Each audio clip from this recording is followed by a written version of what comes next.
Attention business owners. The show you are about to hear was recorded live in an Exit Success Lab professional development session. If you are a business owner and you're looking for a way to connect with people who are just like you, people who speak your language, people who understand your problems, Exit Success Lab is the place for you.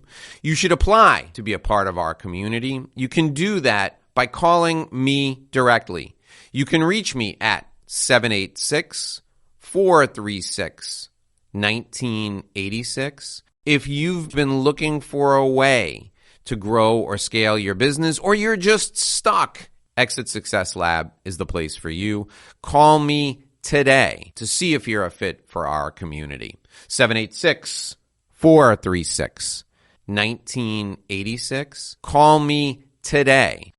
Welcome to part 3 in our Persuasive Communication series. This part of our presentation is all about delivery systems, and this is the part of the presentation that everybody thinks of when they think of marketing. When you think about how to grow your business, these are the things that you think of. And I have to make sure that I stress that the first 2 parts in our series about message and audience are equally as important as the delivery systems. But today's presentation is what everyone talks about when they ask me about marketing. So what I've done is I've taken the delivery systems that we normally think of from a marketing perspective, and I've really broken them down into a granular level.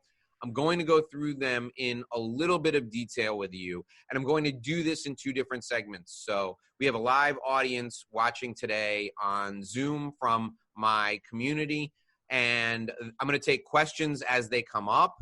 I'm also going to finish this presentation tomorrow in front of a live audience and take questions as they come up.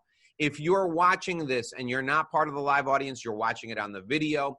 If there's any continuity issues, you know that this was delivered over 2 separate presentations because I didn't want to spend 3 hours going through this in one sitting, frankly, because I don't know if people can stand to sit for 3 hours and watch this. And candidly, I don't know if I can stand to sit here for 3 hours and present this. So before we get into all of the marketing delivery systems that you could potentially use in your business, let's go over some logistical items. You guys will recognize these if you've watched any of my presentations previously. Use the chat feature to send me your questions. If you have questions and you want to ask them live, just hit me up on chat and say, I have a question I want to ask live, and I'll make sure that you're unmuted so that you can ask it. The presentation today will be approximately 35 to 45 minutes long. The questions, I will take whatever questions you have for as long as you'd like to ask them. There's no dumb question because other people have the same questions. So I need you to be bold enough to ask me your questions so that we can cover this in enough detail. If you want to follow up directly with me, there's my email address right there, dlorenzo@dlorenzo.com. You can also go to the community website where we're posting all of these videos, or you can call me, and there's my phone number. All right. So today we're talking about delivery systems to get your message to your audience. But there are 2 critical things that each delivery system must have, okay? It must be effective and it must be efficient. And as I show you the overview of these delivery systems, okay, these forms of media, you're going to immediately recognize that some of them are more efficient than others. So let's take a look at them in just one moment. You're going to get an overview today of all of the systems, and I'm going to share with you my current thinking. Now, why do I stress that I'm sharing with you my current thinking? Well, because this stuff is evolving. Social media changes every single day. We're in the middle of a global pandemic right now, and the way we do presentations has changed. You're not doing an in-person presentation these days. You're doing presentations over Zoom. So this is my best thinking as of right now. The more you stay in touch with me, the more likely you'll be to get my current thinking as things evolve. But I will tell you, my philosophy over the years hasn't changed one bit. So before we get into the presentation itself, let me make sure that I do what I need to do to make sure we have a clean recording. And I'm going to mute you all right now. All right. Here are the different systems that we're going to cover today. And you'll notice that these are 12 different forms of media. Okay. These are 12 different ways you can get your message in front of the exact target audience and motivate them to take action. Number one is one-to-one message delivery. So think of that as face-to-face or belly-to-belly selling, face-to-face or belly-to-belly presentation delivery. Number two is the website, your personal website, your company's website, your firm's website. Number three is presentations, group presentations, which those of you who know me know I love, which are probably paused at least temporarily while we're in the middle of this pandemic.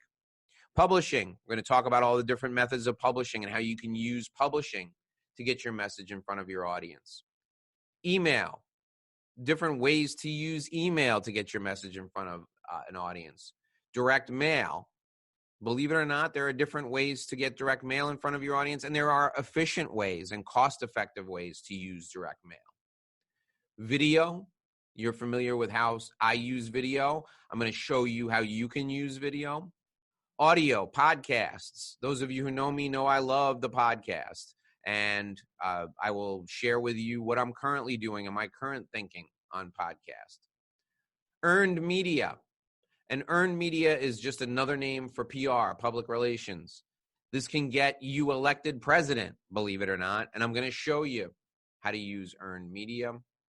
Advertising. Some of you may want to experiment with some advertising. There are some good cost-effective ways to use advertising. We'll talk a little bit about them. Networking, face-to-face, in-person, groups, that sort of thing. We'll talk about that. And social media. We're going to spend some time talking about social media. I received some questions about social media over the last couple of days, so we're going to talk about those in detail. So for the first half of our presentation today, we will probably cover numbers 1 through 6. The second half of our presentation will cover numbers 7 through 12. And if you're watching on the video, you won't know the difference between today and tomorrow because it will all be edited together. My goal is to give you a comprehensive overview of all of these forms of media and help you understand how they're used these days, share my philosophy, my current thinking on them, and help you make decisions on how to cost effectively and efficiently use them. All right, let us look at one-to-one message delivery first. The first way you can deliver a message in a person-to-person setting or an in-person setting is in a meeting, right? You schedule a meeting and you go in and you talk to someone. That's belly-to-belly sales. Now, these days, April 9th, 2020, we are quarantined. We're stuck in our homes. So your opportunity to get belly-to-belly with someone in person is probably limited. But those of you who are lawyers, or Carlos is on with us, he's in real estate, this is the way you're going to do a lot of your business. So communicating your message to people in person is critical, and most people don't think of this as a form of media. You don't think of the in-person meeting as a form of media. But I challenge you to change your thinking. Why? Because you're getting together with someone and you're sharing a message. That person is in your target audience. You're hoping they're going to become a client. And the delivery system is you. So if you think of yourself as a message delivery system, all of a sudden it changes perhaps the way you share that message. It changes the way you package the delivery. For example, the way you look, the way you dress, the words you choose all have an impact on whether or not your message is effectively received. So I want you to think of yourself as a vehicle for delivering an effective message to an audience from now on, because that may change your approach to these meetings in the future. Additionally, you may choose to deliver your message via phone call, okay? We do a lot of work, all of us who are here today, do a lot of work on the phone. And We tend to be more casual on the phone when we're delivering our message. And perhaps we shouldn't be. Perhaps our selection of words, perhaps our message should be more fine-tuned even when we're delivering it over the phone. Just because people can't see us doesn't mean we shouldn't be on point. So the next time you take a phone call with someone, think about your message and think about how you're delivering that message and think about whether or not you've prepared appropriately. Video conference, right now, here, I'm delivering a message to you in a way that I hope is effective and efficient. Now, it's obvious, pardon me,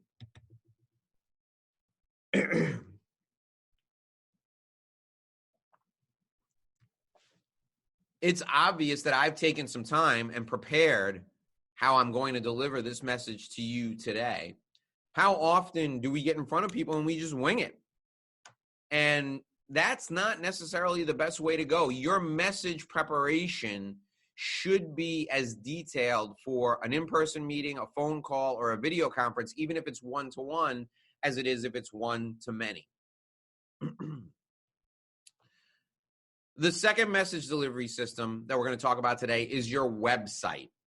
Your website. Now, those of you who work for large companies or those of you who work for firms, my contention has always been that you need to have your own personal website.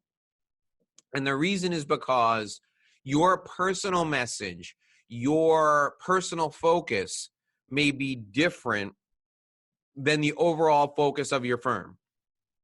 The example that I give to people on a regular basis is I worked with a gentleman who was part of a large insurance defense firm, and his firm only took insurance defense cases, and they advertised on their website that they took insurance defense cases, and all of the information that they posted on their website was about insurance defense cases.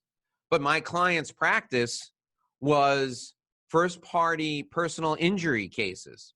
And the firm was not interested in putting that on their website because it was incongruent with their messaging. So this gentleman had to develop his own website. And even though it was his own website, he still put down that he was a member of that firm, but there was no firm logo on his personal website. The articles he wrote and posted on his personal website were all about personal injury cases. And he didn't try and hide the fact that he worked at that firm, but the website messaging was very different than his firm's overall messaging. And he didn't want them to be an incongruence when people from big companies went to his firm's website, and when people who were hiring him to do the PI work went to his website, he didn't want them to be all confused.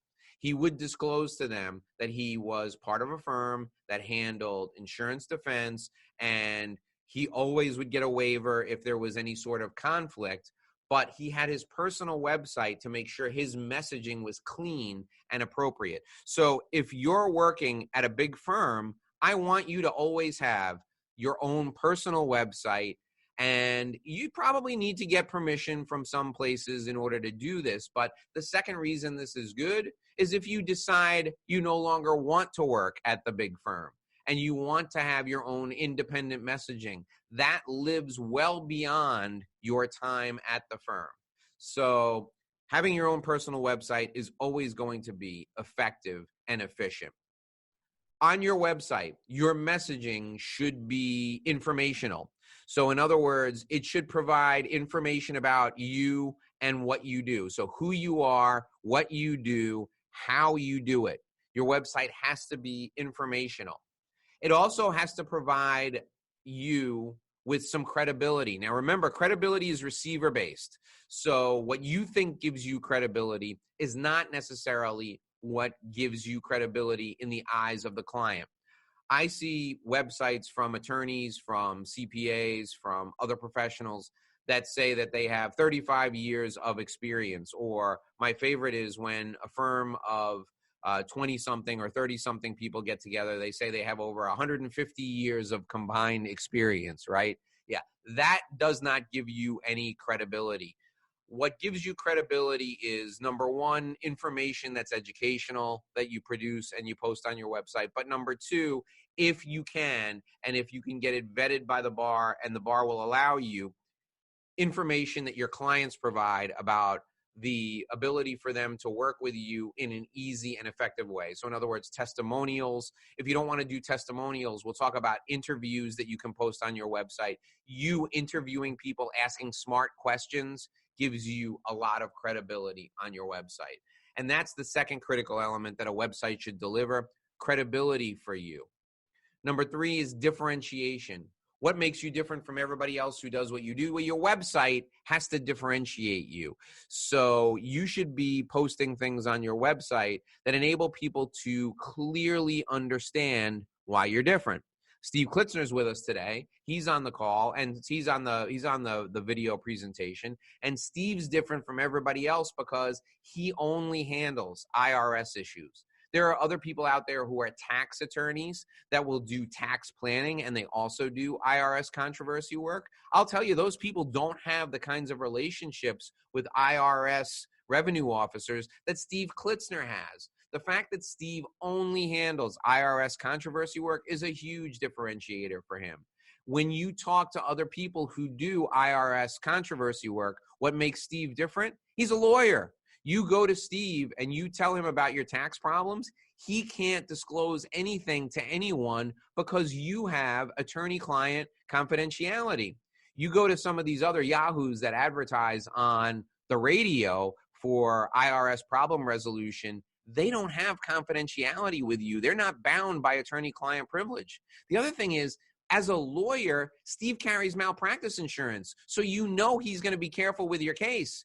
You go to JG, blah, blah, blah, they're not going to be careful with your case necessarily. They don't have to be careful with your case. They got no insurance when it comes to malpractice. They can be willy-nilly or carefree with your case, and most of them are.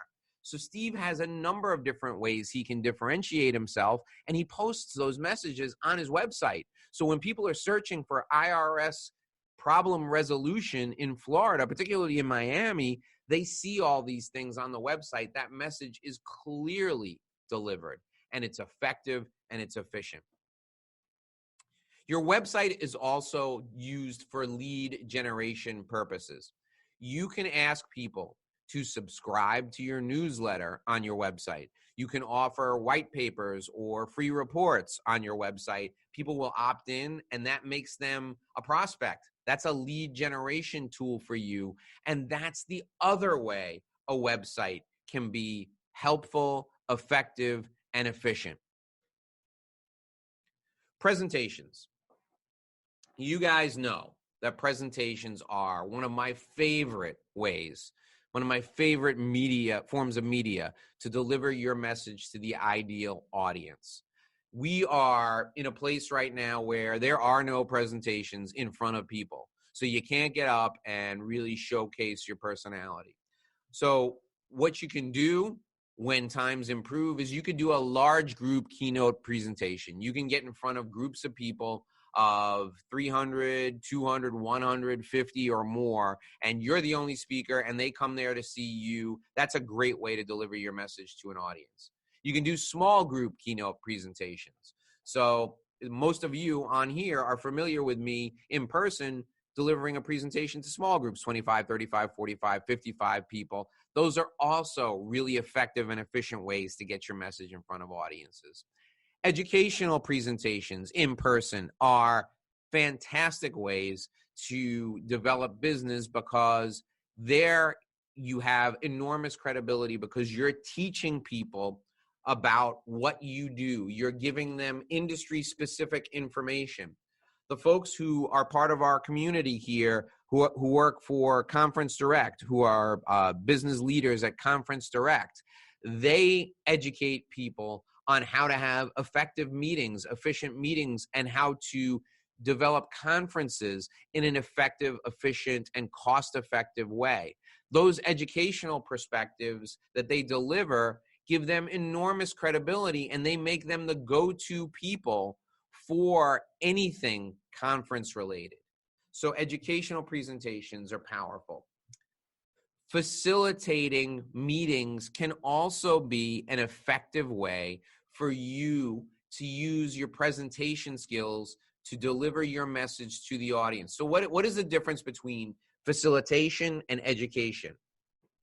In an educational presentation, you're sharing content with a group or an audience. When you facilitate, you are pulling the information out of the attendees. Now, how is facilitation as valuable, if not more valuable sometimes than education? I'll give you an example. One of my favorite things to do when I want to enter a new market is to get the business leaders from that market together for a breakfast session. What I do in the breakfast session is I'm the host. I'm the MC, if you will. And I go around the table and I ask people what's working in their business and what's not. What I've done is I've prepared a handful of questions on some index cards, and I keep the index cards in my pocket. And then I ask the group the questions, and we go around the room, and the business leaders in the room will answer the questions. What that does is two things. By asking the right questions, I've steered the conversation to an area where I can provide value, and I then use my knowledge to extract the value from the people in the room. When people speak, they automatically think that you are a great conversationalist, the person who facilitates the discussion. And they also think you have enormous credibility. If you want to really see this hammered home, think about Alex Trebek, the host of Jeopardy! Everybody thinks he's one of the smartest people on earth. And really all he's doing is reading a bunch of questions that a bunch of writers have written for him. That's all he's doing. He doesn't know the answers to those questions. If he didn't have that information in front of him, he wouldn't be able to answer those questions himself. But people think he's smart because he's the host of a question and answer session every single night. You can do the same thing with facilitation. So with these breakfast presentations, what I do is I do this with law firms all the time. When I started working in Baltimore a great deal, I took all the law firms in Baltimore, I looked up who their managing partners were, and I invited them all to a breakfast. I then hosted the breakfast at the Four Seasons. Excuse me. I hosted the breakfast at the Four Seasons, invited 100 of them there, 18 showed up. And I facilitated by asking them, I think in an hour and a half, I got in maybe a dozen questions, and I facilitated the discussion. That resulted in 3 pieces of business for me immediately and 12 relationships that I'm still cultivating to this day.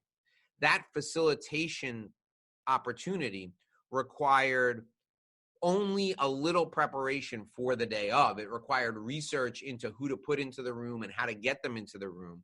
But the facilitation itself only required me asking good questions and preparing a little bit in advance, but it worked really, really well. And I do this in a lot of different markets all over the country when I'm preparing to travel there.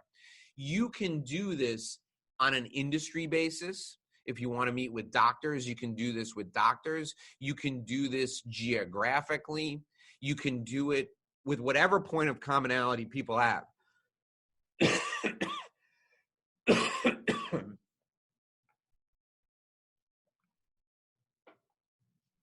All you need is the opportunity to figure out what people have in common and do some research in advance on who they are and how you can get them in the room.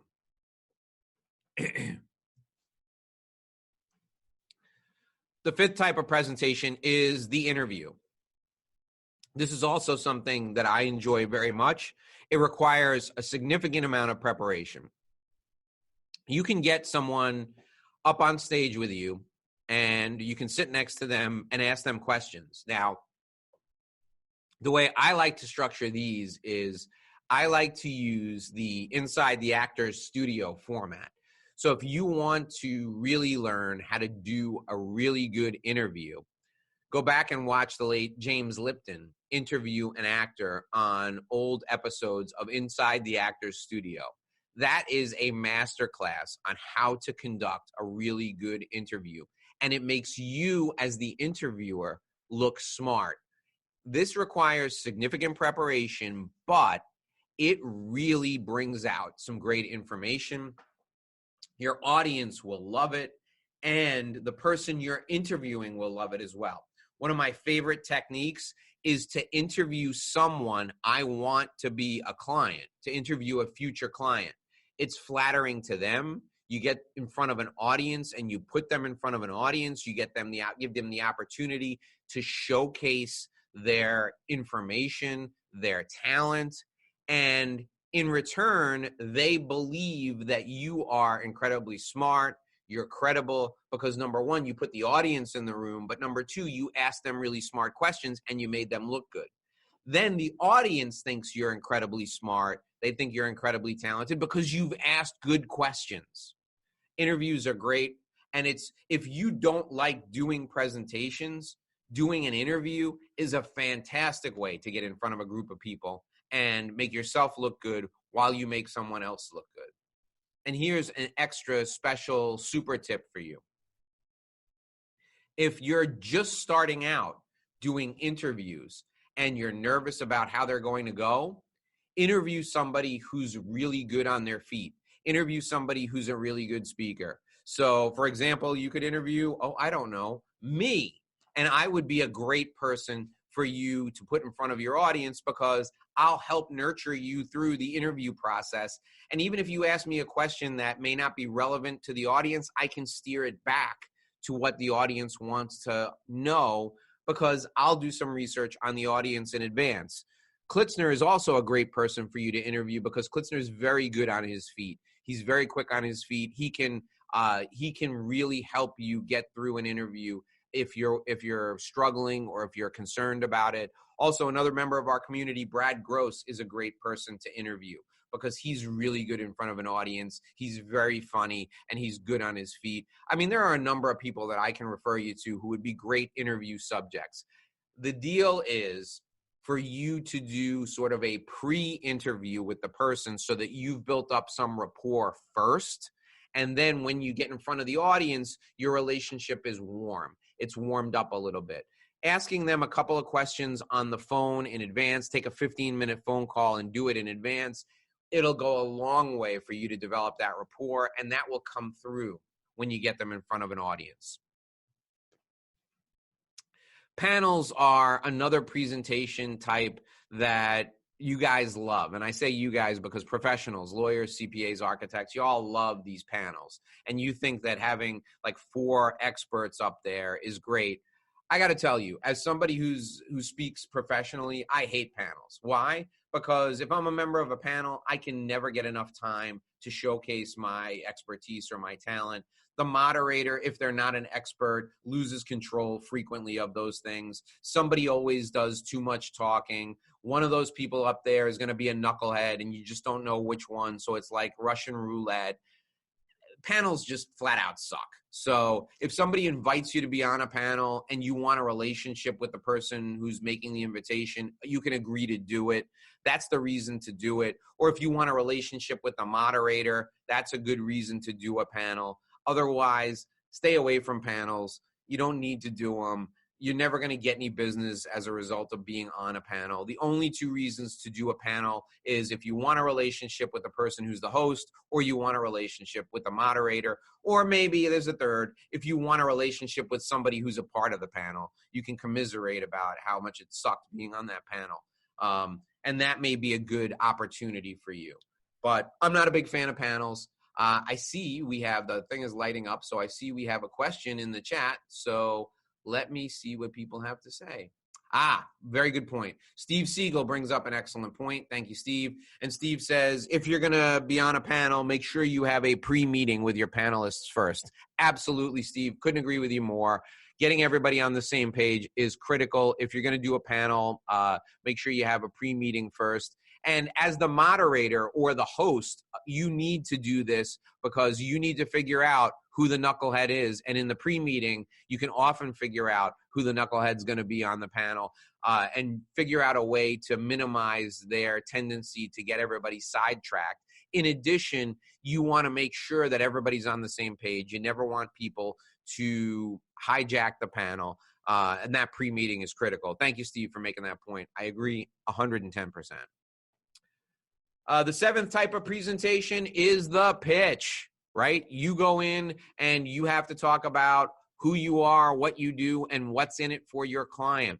This type of presentation is inevitable. You need to develop this presentation in a different way than a keynote, than an educational presentation, than facilitating a meeting, or than doing an interview or a panel. The pitch is all about winning people over to your point of view, winning people over to what you want to get them to take action. So developing this type of presentation requires a lot of forethought, it requires a lot of research, and it requires a ton of customization. We all have to do these from time to time. So I encourage you, if you're delivering a pitch, to connect with me, and you and I will work together on what your pitch is.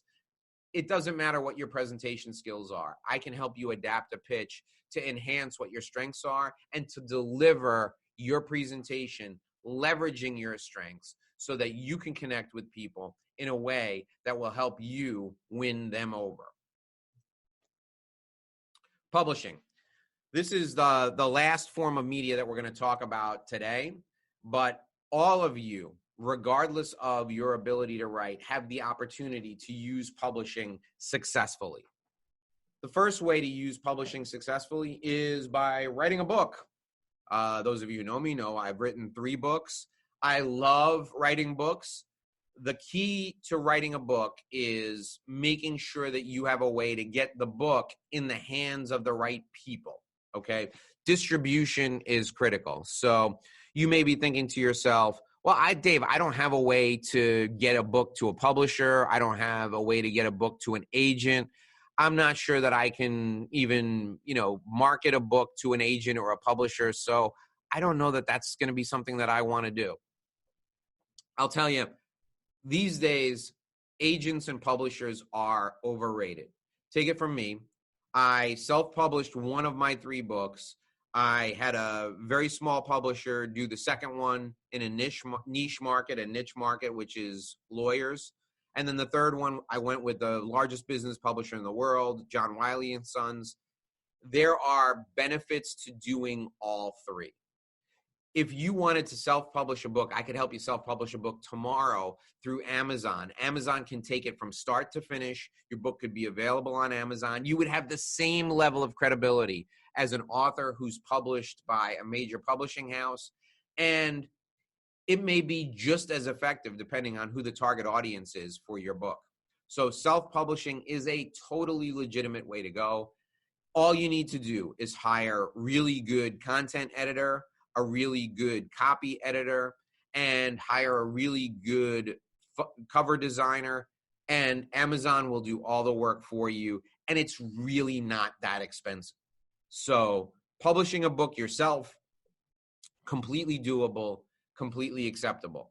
If you wanted to go with a niche market, or niche for you fancy people, a niche market publisher, you could go with the ABA, the American Bar Association. They have a publishing arm. Every trade industry has their own publishing arm. You could pitch your book to them without an agent, and it may be easy for you to get accepted. I marketed my second book, James Legal Publishing came to me, and they asked me if I would do a book for them. And they said, you could even take some blog posts and cobble them together. And that's how I didn't just cobble them together. I customized them, but we put them together and it formed the book. And the book was Client Attraction Secrets for Lawyers. And James Publishing put the whole book together in like 3 months and got it out to market. I didn't even need an agent to do that. They came to me. You could go to niche market publishers and do the same thing. John Wiley & Sons did my third book. I got an agent. I put together a book outline. My agent helped me refine it. My agent helped me pitch the book to a number of different publishers. I got rejected by dozens of publishers. Wiley finally agreed to publish the book. And Their book distribution was better than I would have gotten anywhere else, and I had the credibility of having the Wiley imprint on my book. The idea is that publishing a book provides you with credibility. It gives you some additional visibility, but it also gives you elevated status among your peers. So it's a great way to differentiate you from everyone else who does what you do. You can do this regardless of who you are, regardless of the industry that you're in. So if you're interested in doing a book and you're a decent writer, you don't have to be a great writer. You just have to be a decent writer, and you have the financial resources to hire a content editor. And it's not expensive to hire a content editor. You can also hire a copy editor. It's not expensive to hire a copy editor. It's, pennies per word to have your work copy edited. You can then pitch that to an agent. Better yet, let's do a book outline together, and you can pitch it to an agent, and the agent will help you pitch it to a publisher. The second way to use publishing is with articles. I love to have people pitch articles to trade journals. You can do it yourself. You write the article, you send it to the editor. I've sent hundreds of articles to hundreds of editors and been rejected hundreds of times. You only need to be successful once. And that gives you credibility, it gives you visibility, and it also differentiates you. Writing articles, getting them published is fantastic. The way to structure the articles so that you can market them to publishers is an easily learned art as well as a science. I can teach you that. I'll help you with that. In fact, I'll probably do a webinar on exactly that thing so that you can learn how to do it. Getting your articles published in trade journals is fantastic. Once you've done a couple of articles for trade journals, then you can go to business publications like Forbes or Fast Company. They might even be interested if you're a decent writer. Articles are similar to books in that you can hire editors to help you. You don't necessarily need a content editor as much as you need a copy editor to check your grammar and your spelling. I never submit an article to a trade journal or a publication that hasn't been copy edited because my propensity for typos is massive. So I always want to double check it. But this is a fantastic way to get credibility and visibility, and then you get the reprints of it and you send them around for marketing purposes. I love doing articles. Digital articles for websites are similar to trade publication articles. Digital articles should always be copy edited. You can find out how to submit these or find out who to submit them to by looking at the masthead of the publication. What's the masthead? It tells you who the publisher of the website is. Just scroll down to the bottom of the website and you can see where the articles should be sent to. You'll be amazed at how many trade publications have websites that are looking for you to submit articles. You're in quarantine right now. As I'm talking to you, we're in coronavirus quarantine. You can easily write one article a week, do some research on trade publication websites, and submit those articles. You should all be doing this right now. You should be submitting articles today to trade journal publications, okay? White papers. We talk about white papers all the time. If you're familiar with my work, you're familiar with a honeypot, which is essentially a white paper you offer in exchange for someone's contact information. You can write a white paper in a weekend. You can write a white paper in 2 or 3 hours if you've done the research. I love white papers because they enable you to offer people white papers at a speaking engagement, in an article, on your website in exchange for their contact information. White papers are structured in a very specific way. I will do a webinar in the future on how to develop a white paper, but all of you as professionals should be writing white papers. Now I see we have a question from the audience. I love that I get this little flashing light when there's a question. Let's see what the question is. Carlos asks, would you suggest turning your book into a white paper to tease the rest of the book? Great question, Carlos. Thank you. Here's what I do. I do an outline for my book in advance, right? And when I do the outline for the book, you always in the outline need to include a sample chapter. The sample chapter I write is easily used as a white paper. So the example I'll give you is the latest book I wrote, The 60-Second Sale, The Ultimate System for Developing Lifelong Client Relationships in the Blink of an Eye. There's a chapter in there called How to Be Great at Networking Even If You Hate People. That was the sample chapter I included in the outline. And what I did with that outline was I sent it to my agent, who then sent it to publishers. But I took that chapter and made it a white paper. And then whenever I did a talk on networking, I offered that white paper to people as a talk. So to answer your question, Carlos, you can use it as a teaser. But what I do all the time is I will take those chapters, some of them, and break them down into individual white papers, depending on the talk. There's another chapter in there, in the book, about finding a target audience and making sure you're in front of the ideal target audience. And that's the IDT 21, the ideal target audience 21. I use that also as a honeypot. So I take that chapter and I use it as a checklist, but I also include the content from the chapter as a honeypot to give out when I'm doing presentations. I make that offer. So yes, I take the book content and break it up in different ways and use it as a white paper. You will also notice that several of the chapters of that particular book are also presentations that I deliver. So I repurpose the content that I publish in a number of different ways. Great question. Absolutely. When you write something, so much effort goes into it that you never just use it the one time only for publishing. You repurpose it for multiple things: website content, presentations, articles, white papers, digital articles. Absolutely use it over and over again. The only time you can't do that is if somebody pays you to write an exclusive article, or somebody says to you, we will only publish this if we have the exclusive. If that's the case, then you cannot use that content. You cannot repurpose that content over and over again without an agreement from that person. Carlos, thanks for the question. That was great. I really appreciate it. Checklists. I just talked about the ideal relationship targeting, IRT 21, the ideal relationship targeting 21 checklist that I give out to people as a honeypot all the time. I use that. I publish that in my book. I use it all the time. You'll also be familiar with my relationship report card.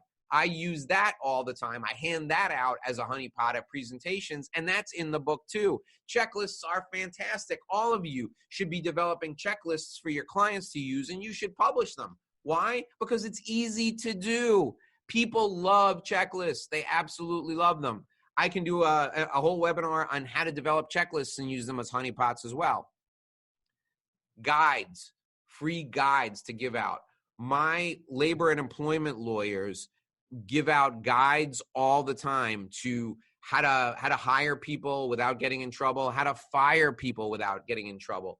Guides are fantastic ways to publish content and leverage publishing for growing your business.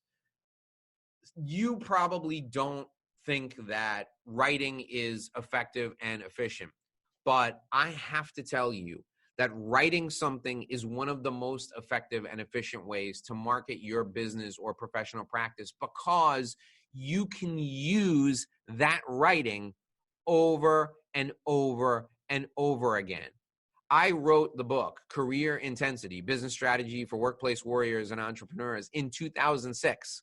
That seems like a lifetime ago. And actually, it is both of my kids' lifetimes ago, because my son was born in 2008. But I still use that book for marketing purposes today, and it's still valuable. They never go out of style. Books, articles, digital articles, white papers, checklists, guides, fantastic tools for you to use to grow your business. I can't encourage you enough. The time you invest in publishing is some of the most valuable time you will ever invest. One of the most important reasons to write and publish is because the way you write is the way you think. So if you want to structure something and use it as a presentation, I encourage you, write an article on that topic first, and then build your presentation afterwards. Your thinking will be so much clearer. You should be writing every day. And by writing every day, you will really focus your thought process on how you can market to your ideal client audience.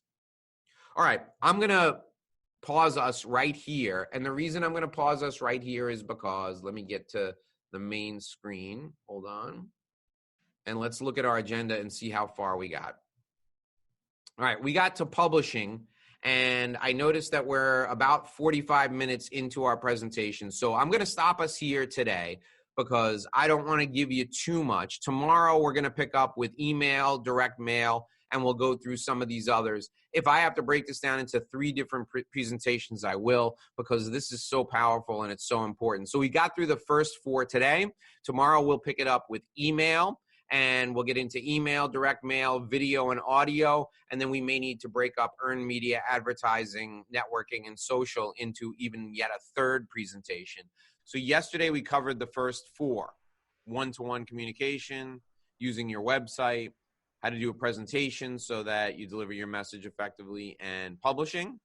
If you missed any part of the first part, there will be a comprehensive video with all 3 parts blended together so you don't know the difference, and you can pick up right where you left off. Today we're going to cover email, direct mail, video, and audio.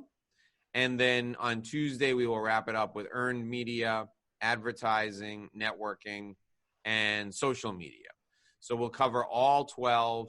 And we're going to do it in a little bit of detail, going over my current thinking. And then my thought process is I will cover each one of these in at least one webinar during the course of the next however long, over the course of the rest of my life. I will promise you I will do at least one presentation on each of these areas sometime in the near future. And the reasoning is because there's just too much to cover in each of these. Today is just to give you an overview. So since we already did the first 4, allow me to fast forward to number 5, which is email. And away we go. All right. So the way to use email as a delivery system for your message, there are a number of different ways to do this. And one of the first ways that I want to talk to you about is personal communication, one-to-one communication. This is when I send an email to you and I say to you, Steve, I think it would be a good idea if you join me on this webinar. I think you'd like the information we're going to cover. I think it will be valuable to you, and I think you will grow your business as a result of connecting with me on the webinar. So I reach out to you via email to get you to take some sort of action. There's a call to action in the email. And that's a personal email that I've sent to Steve. Another example of a personal email that you could use for one-on-one communication for marketing delivery or for marketing message delivery would be if you're reaching out to invite an individual to a specific event. So I'm hosting a breakfast and I'd like you to come because I think you have a valuable opinion to share. Please join me and come to the breakfast and share your opinion with this esteemed group of colleagues. So personal communication, one-to-one email, crafting your message in a specific and personal way is valuable. The second way is the email newsletter. You guys are all familiar. The 3 of you are familiar with me and my advocacy for the weekly email newsletter. Some of you probably have struggled with the weekly frequency. I've told you in the past that the more frequently you communicate with your audience, the more powerfully your message will resonate. Frequency of communication builds trust. In a webinar, I think it was earlier this week, I gave you the example of how Bill Hansen is now doing a daily email, and I'm fascinated by that, and he seems to be getting good results by that. I love frequent newsletter type communication, so weekly is ideal. If you want to do it even more frequently than weekly, I encourage you to experiment with that. The minimum I would say would be monthly, but email newsletters, the structure of them, again, I will do a comprehensive webinar on this probably sooner rather than later because you're all interested in this topic. The structure of them, my preference has always been, and Steve Fuller and I have had numerous conversations about this, my preference has always been white letters or black letters on a white page. I like it to read just like a newsletter. And the reason I like it to read just like a newsletter is because I want people to think it's a personalized type of communication. I want them to think it's almost a personal email coming from me going to them. I've seen people use really fancy and very graphic, intense newsletters and still have success with emails. So the style, I'm less rigid on the style than I have been in the past. The style can be customized to fit your personal style. You don't need to do what I advocate just because I advocate it. I get great results with mine. The people who've done theirs the same way I do mine get good results or great results. But if you want to do a more graphically intensive newsletter, more power to you. Go for it. I see Steve Siegel has sent in a question. Is there a minimum number of recipients? Good question. No, Steve, there's no minimum number of recipients. My goal for you is to constantly be growing your list. My goal for myself is to always grow my list. So I would like to grow my list by 20% or more every year. And then as your list gets big, growing at 10% or more is a bit of a challenge. But I would like to grow my list by 20% or more every year. But I'll tell you, if you've got 10 people, that's enough people to send out a weekly email newsletter. Because the thing is, if you're sending it to a lower number of people, you tend to get a higher percentage of opens, a higher open rate, and a higher rate of actually taking the call to action. What's the reason why? The smaller your list, the more frequently you probably communicate with them on an individualized, real-time basis. So if I sent my weekly email newsletter to my 10 best friends and they knew they were going to talk to me on the phone once a month, they would probably read most of the newsletters because they'd be worried that I'd ask them if they read it, or they'd be worried that I included something in there that I want to talk to them about. So no, there's no minimum number of recipients. Think about it this way. It's a good way for you to communicate with people who you like and you trust, and who know, like, and trust you. So 10 people or 10,000 people, the size of the list is unimportant for purposes of starting your newsletter. The idea is to continue to grow it over time. The third type of email is a pitch. I'm not a big fan of pitching stuff in email. I believe that the only thing you can pitch in an email, sell something, like one call, sell something in an email. The only thing you can sell in an email is a product or a service that is either inexpensive or a commodity or something that people need to buy anyway. So the example that I'll give you is, we use here at our house a service to deliver water in 5-gallon jugs. We have a water cooler in our kitchen. My wife and kids are completely spoiled. I grew up drinking tap water. I still drink tap water. My wife and kids are completely spoiled, and they refuse to drink the tap water from our house. They force me to pay for someone else's tap water that comes in a jug delivered to my house. So that came to me via an email pitch, and I said, you know what? I'm going to buy these damn jugs of tap water anyway. I think I can buy the jugs of tap water, have them delivered to the house so I don't have to lug these damn things in from the car, from Publix a couple of times a month. Let me just have them delivered. So that was an email pitch. The guy closed me just by sending me an email and saying that the Nestle purified water could be delivered to my house for the same price that I'm paying to buy it at to buy the whatever it is, the Zephyr Hills from Publix. And I was like, you know what? That makes a lot of sense. So I just subscribed to it through the email pitch. If you're selling something more complex than that, if you're selling something that is not a commodity, if you're selling services, professional services, or you're selling a relationship with you, you're not going to be able to pitch something in an email. The tone of the email is very different in a pitch, and it tends to turn more people off than it does actually be effective in selling stuff. So not one of my favorite things. The next one is the email autoresponder, and this is a very interesting use of email.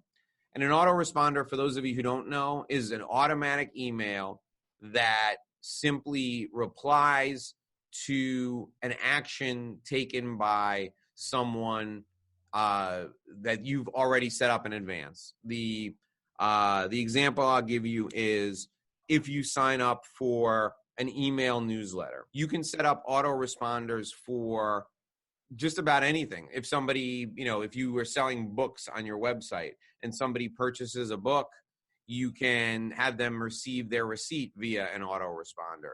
You can have someone receive tickets to one of your events via an autoresponder. If you subscribe to an email service like Constant Contact or like MailChimp or Aweber or CC to Many, any of these services, they have an autoresponder feature where you can set up automatic emails to go out when people take specific actions.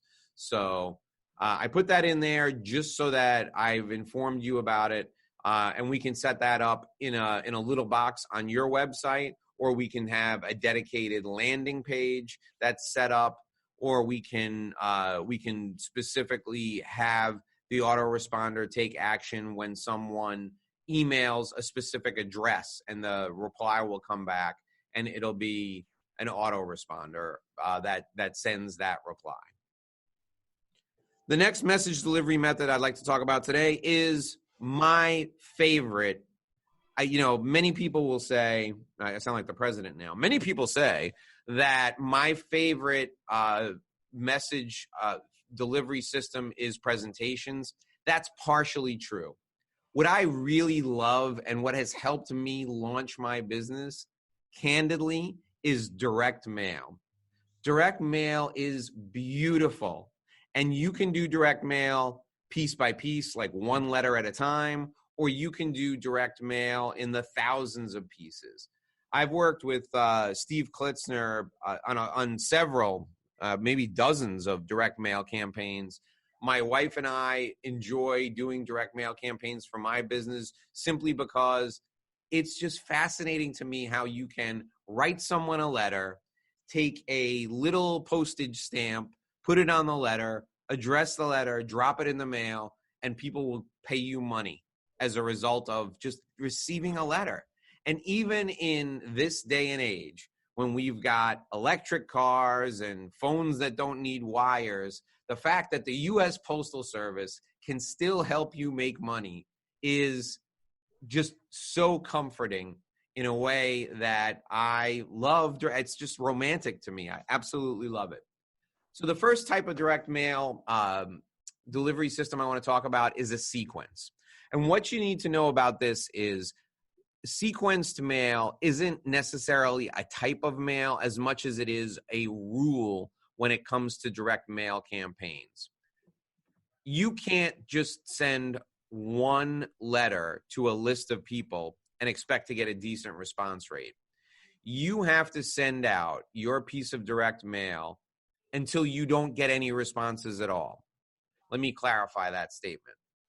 If we had a list of 100 people, and in your case, you guys on the call today with me are all lawyers. So if we had a list of 100 people that you guys already had relationships with, we'd be fine with direct mailing them. So we have a list of 100. We're going to send out an email sequence to that list of 100 people. And a direct mail sequence to that list of 100 people. And what we're going to do is we're going to send these letters 2 weeks apart. And the first letter is going to be a little bit of a narrative with a call to action at the end. So a story with a call to action at the end. The second letter is going to change slightly, and it's going to say second chance. And the story will be a little bit different, and there'll be the same call to action at the end, but we'll change the postscript. We'll change the PS to say, if you don't act on this now, you may miss out.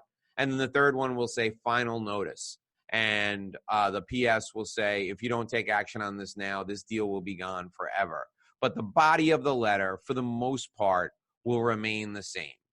And if we're emailing people who've never done business with us before, the offer may be something as simple as subscribe to receive my free white paper, or invest $5 to receive a copy of my book, which normally retails for $30. Simply pay the shipping. You want to make a very compelling, very simple offer. But the key is you're going to send this sequence out as a sequence. You're not going to send just one piece of direct mail in isolation. And what I've found over the years, particularly when I was younger and I was doing direct mail, is people would tell me, oh, I tried direct mail and it didn't work for me. And I would say, well, how many times did you mail out the letter? And they would say once. And I would say, well, that's why it didn't work. David Ogilvy, who founded Ogilvy and Mather, at the time when he founded it, it became the largest advertising agency in the world, said that people need to see an advertisement on average 18 to 19 times before they take action on it. And I'll tell you that direct mail, I'm not sending out something 18 or 19 times unless I'm still getting positive responses, but I will send out a direct mail letter 3 times, even if nobody's replied to the first one. And the power of the sequence in direct mail is absolutely critical, because here's what happens. Someone will open the first letter and they'll read it, but they won't take action on it. They may set it aside and they may say to themselves, I really do want to do this, but I just don't have time right now. Then they get the second letter and they're like, oh, shoot, I forgot to take action on this. I need to do that. And they'll look at it and they'll say, I'm going to do this first thing in the morning. And then they'll leave their office. And what happens first thing in the morning? Their dog got sick. So instead of going straight to the office, they had to take him to the vet. And they come into the office and they're busy. Things are absolutely crazy. So they don't act on the letter. And then they get the final notice and they're so compelled because they've seen the other two that finally they take action on the final notice. So the sequence is important because it builds momentum. And then sometimes people flat out miss the first two and they see the third. So one of the most valuable things that I ever learned about direct mail was this concept of sending things out in a sequence, and you never send them out in isolation. The second thing I'll tell you about direct mail that was a huge lesson, I didn't put it here, I will cover it with you when we do a whole webinar on direct mail, is direct mail also must be tested on a small scale before you ever invest in doing things on a large scale. So oftentimes people will come to me, criminal defense lawyers are famous for this, and they'll have a bar-approved letter that they want to send to everyone who's gotten arrested for felony possession, let's say. And they can invest in the list of those people, and they want to mail to them offering to represent them. And again, it's bar-approved. And what they'll say to me is, I got a list of 1,000 people. Let's send this letter out. And I'll say, no, we're not going to do that. What we're going to do is we're going to send the letter to 100 people first. And if we get a positive return on that investment, then we'll send it to 1,000 people. And then if you get a positive return on investment from the 1,000 people, we'll send it to 1,500 or 2,000 people. The deal is with direct mail, because there's an investment in printing and postage, you test on a small but measurable scale first before you roll it out to a large-scale audience. And a good rule of thumb is, if you get a response in your first mailing of 100 people that is a positive return on investment, then you can feel comfortable increasing the size that you're going to mail it out to. So sequencing is critical. Testing is critical. Lumpy mail is my favorite thing in the whole world. If direct mail is my favorite thing, lumpy mail is my favorite. I got a $10 million contract from Pfizer Pharmaceuticals after working with them for 1.5 years. But I originated that relationship by sending Jeff Kindler, the CEO of Pfizer, lumpy mail every week for 28 weeks. For over half a year, I sent this guy a package every single week. I started with a dollar bill attached to a letter. Steve is familiar with this. I'm sure Steve Klitzner is familiar with this. He's seen it before. The dollar letter works phenomenally well. I'll teach you guys about that one day. I sent him donuts to his office for his staff with a letter. The letter that got me into his office was a 2-letter sequence. 1 week, I sent him a package in a brown wrapper with an old shoe in it that I had purchased at the Salvation Army. I purchased a pair of shoes, and I sent him a size 10 shoe, a wingtip shoe, old, beat up, and stuffed the letter in the shoe. And I said, and I hand addressed it, and I said, personal, to be opened only by Jeff Kindler. And I sent the letter, and he got the shoe, and his assistant called me, and she said he was irate, and I was to stop mailing them immediately. They were aware that I had been mailing them. I had been sending them stuff for 27 weeks, and it's all junk, and we don't want it. You got to stop doing this. And I just listened, and I said, I promise if you get me a meeting with Mr. Kindler, I will stop sending letters. What happened next was she said, you will never meet with Mr. Kindler. And she hung up the phone on me. The next week, I sent the other shoe. And I said, since you decided you won't let me get my foot in the door and meet with you, I wanted to make sure you had the pair of shoes. And the day after, the second shoe I had delivered by messenger. I didn't send it in the mail. I actually had a messenger deliver the second shoe.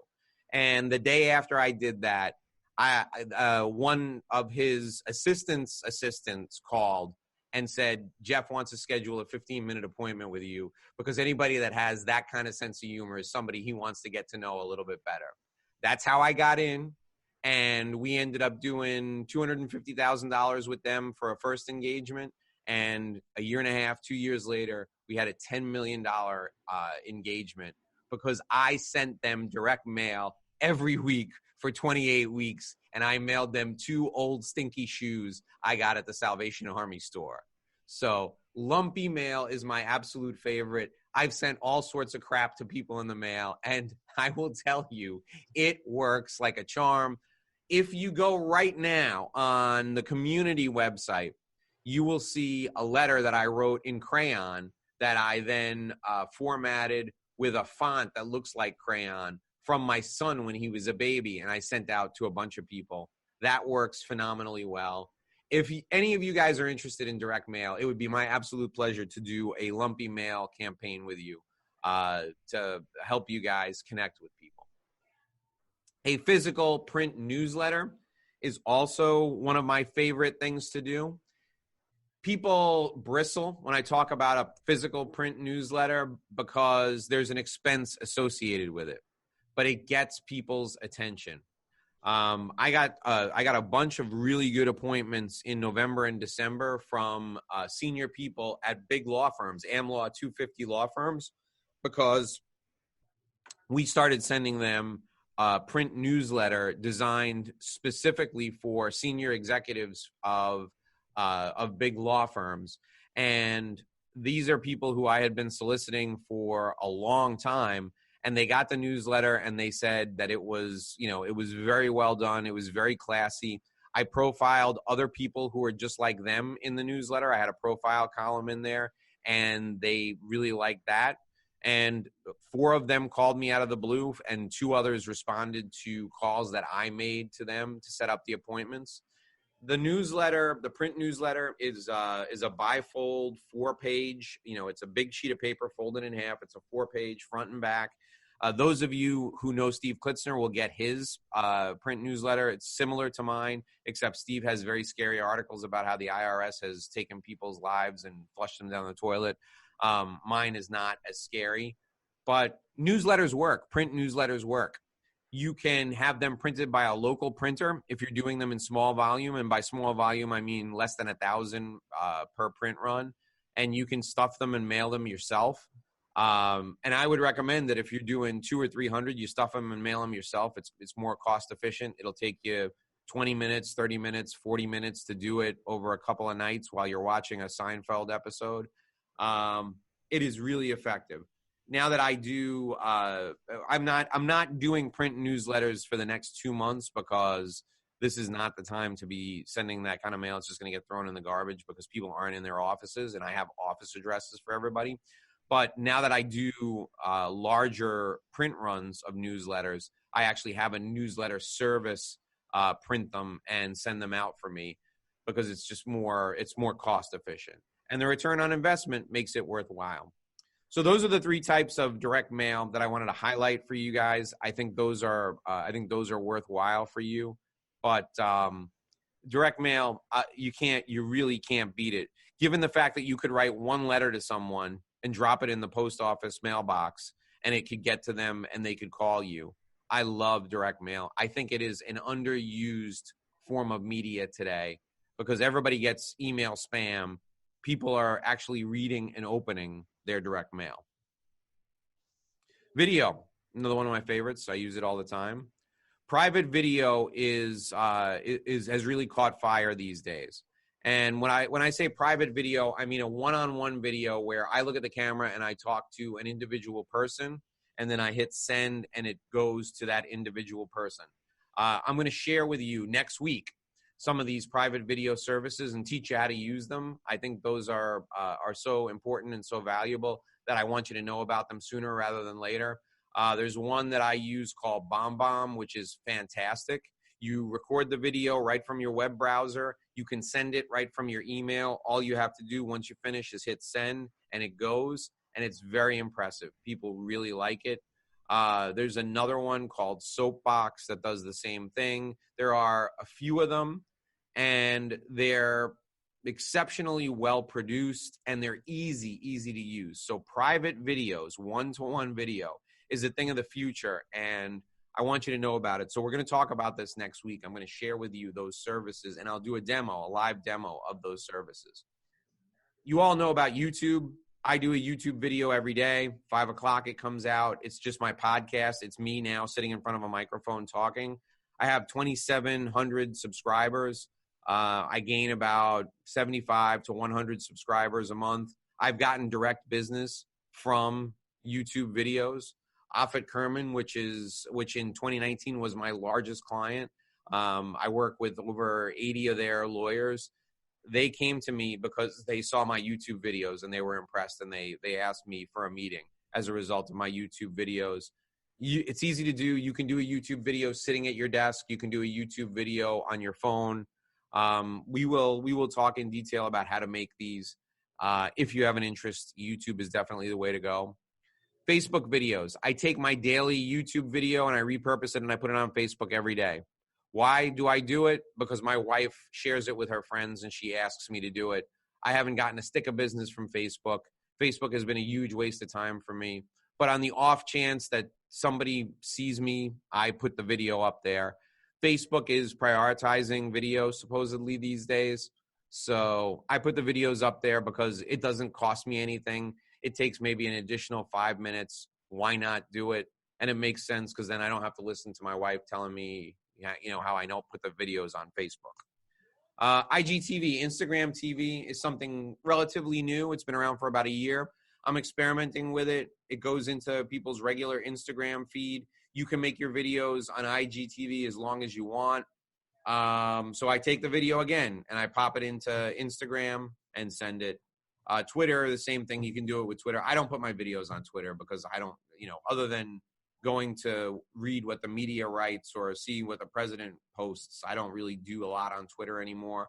So I don't put my videos on Twitter, but IGTV is kind of like Twitter, only the demographic is younger. Everybody in my local community, everybody in the after school activity community is on Instagram, and people tend to communicate by using Instagram. So for local people, the exposure is good. So I put my videos on Instagram TV. TikTok is brand new to us, older folks. My kids use TikTok. My teenage nieces use TikTok. It started as a music video site. It was originally called Musical.ly, and you could make your own music video and sing along with stuff. Well, now people are making very short, like 15, 20-second videos on TikTok, posting them and sending them out. There are some marketing gurus out there, particularly marketing gurus who target younger people, who say that TikTok is the next big thing. I have not personally invested any time in it. I'm exposed to it because the younger folks in my house, my 21 and 24-year-old nieces, are really into it. My kids, who are now 9 and 10, are into it, but I don't know that it has any value for you. I want to bring it to your consciousness because I want you to look at it. I want you to explore it a little bit. And I want you to talk to some of the younger people that you know who could potentially be your clients, see if they're on TikTok. The one thing I find interesting about TikTok, and it's been in the news lately, Wall Street Journal and I think USA Today had an article in the business section on this. TikTok is owned by a Chinese company, and there are allegedly some security issues with it. So that's something that you might want to keep an eye on as we move forward. But these are some of the video sites that can deliver your message for you. And we're going to do a lot with video in the next couple of weeks, particularly with private video. If you guys have any questions about YouTube videos or Facebook videos, it would be, I'd like to hear what you're interested in, and I can cover those in as much detail as possible. I've had really good success in getting larger firms to adopt video, like doing a Tuesday briefing, or I have one firm that does a property management minute, and people really like it. I have another firm that does interviews with their best clients, and they call it the CEO profile. They do half-hour interviews on camera with their best clients, and they post them on their website. They put them on YouTube, and they get shared quite a bit because the person who's profiled shares that video. You can do those videos via Zoom like this, or you can do them live in the office. They were doing them live in the office. I guess that's not going to happen anymore. They're probably going to switch to Zoom, but those are powerful ways to share your message and to grow your audience at the same time. All right, audio will be the last one we cover today, and then we'll have a little fun and networking. Let's talk a little bit about audio. So the first type of audio that I would encourage you to explore is a solo podcast. That's just you talking, right? Podcasts are super popular. A lot of people listen to podcasts these days, and I listen to 3 or 4 of them regularly. And then if somebody tells me about something that's interesting on a podcast, I will seek out that podcast and listen to it. So a solo podcast is just you talking. I'm currently doing a solo podcast every day. It's 10 minutes or less in length. It's the Do This, Sell More show, and it's distributed on all the podcast outlets: Google, Apple, Spotify, Stitcher, Audacity, you name it, all the podcast outlets. I've signed up for all of them. I record it using my computer. I'm actually using Zoom to record the video and the audio, although I use a more sophisticated mixer for the audio so that the audio sounds like it's radio quality. And then I make very few mistakes, if I do say so myself. So I don't have to do a lot of editing of audio, and I just upload it and it's gone. It takes me the entire podcast from writing the show notes, which you have to post, to shooting, editing, and posting. That takes me a grand total of about 90 minutes every day. Now, I'm going to start adding interviews in. The interviews are going to take a little longer, but I want to vary the solo podcast with the podcast interview. Now, why is the podcast interview important? Okay. I don't care if anybody ever listens to my podcast interview. I'm interviewing people I want to become clients, and that's why I'm reaching out to them. That's why I do a podcast interview. So if you're concerned that you may not have enough content, or you're concerned that you don't want to be solicitous of people, invite a prospect to be interviewed on your podcast. Do the whole thing on Zoom. It's a great opportunity for you to then to strip the audio out, upload it, and you got yourself a podcast. Do it once a week. You got a weekly show. Your potential client will be flattered that you asked him or her to be interviewed. They will share the podcast with other people, and you're off to the races. The third type is the podcast simulcast. What does this mean? Let's say you're doing a live event. So let's say this webinar was live and I had 50 or 60 prospects on it. I could then take the webinar, strip out the audio, and post that as a podcast and invite people to listen to the audio version rather than sharing the video webinar version. And then people would subscribe to my podcast. The other thing I like to do, if my clients will give me permission, is I will wear a lapel mic and connect to my phone and have a presentation that I've delivered to a large audience for a client recorded, and I will post that as my podcast.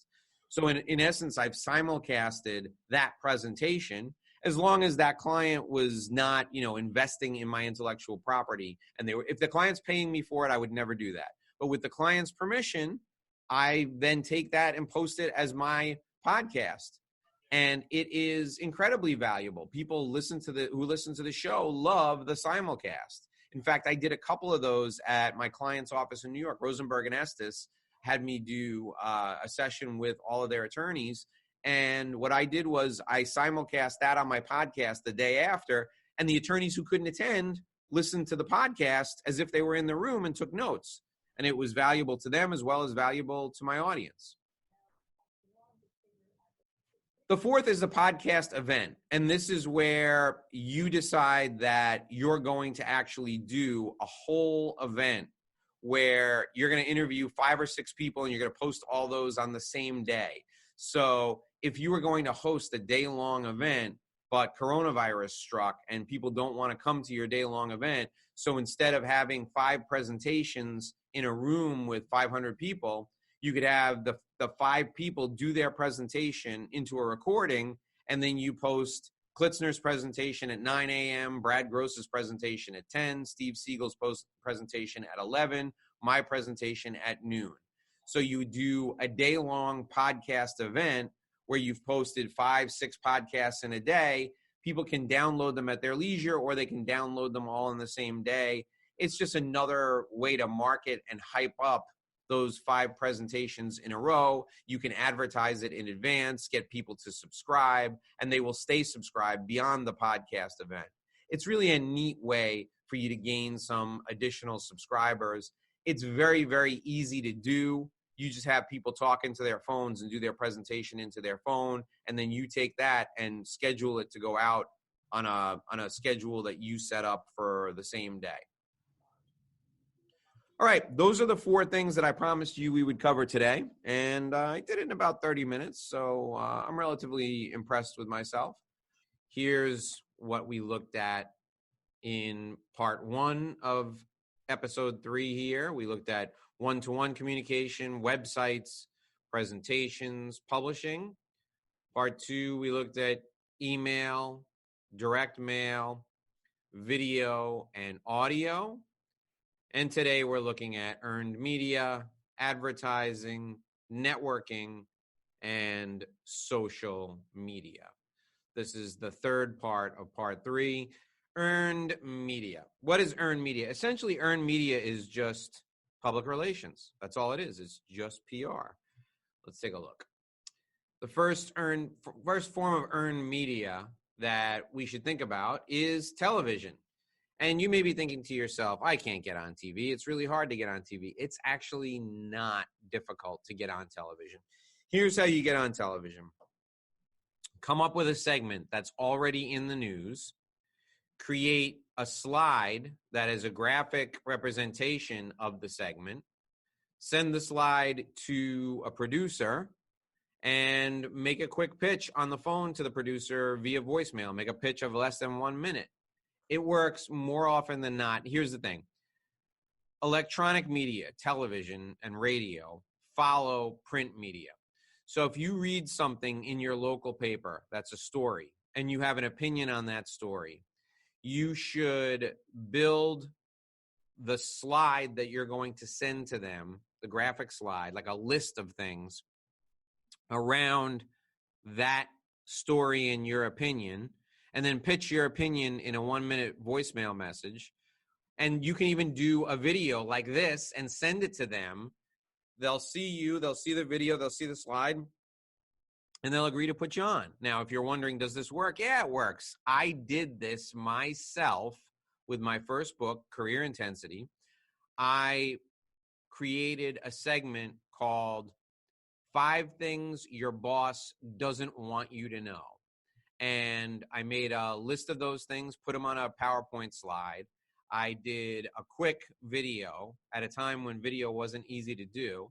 And I sent the video to all of the producers of the Today Show. And somebody actually took me up on it. I got on the Today Show. It was on the weekend. They needed to fill a hole. I had already done the graphic, so they just copied my graphic. And they asked me the questions that I answered in the video, so they didn't even have to write the questions. The segment producer had to do no work. That's the key to getting on television, is making it so that the segment producer, the person who's going to pitch the show to the executive producer, has to do absolutely no work. If you want to get in the media at all, do all the work for them. So what did I do? I wrote the questions the reporter had to ask me.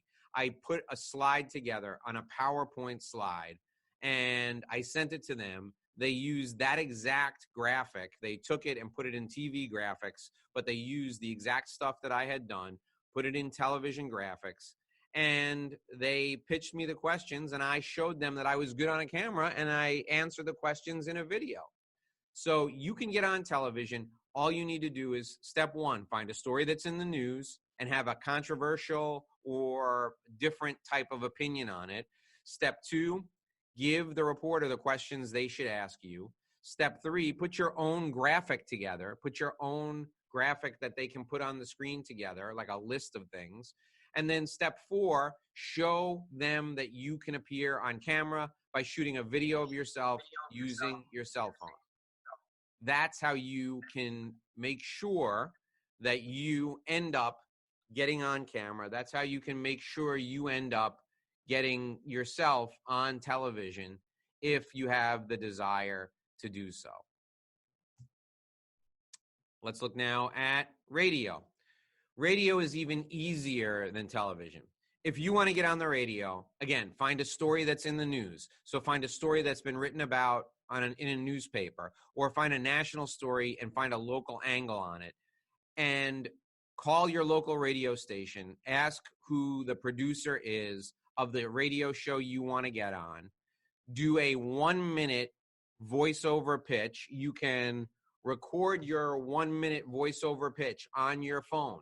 You can record it right on your phone as a voice note, and then send it to the producer at the radio station.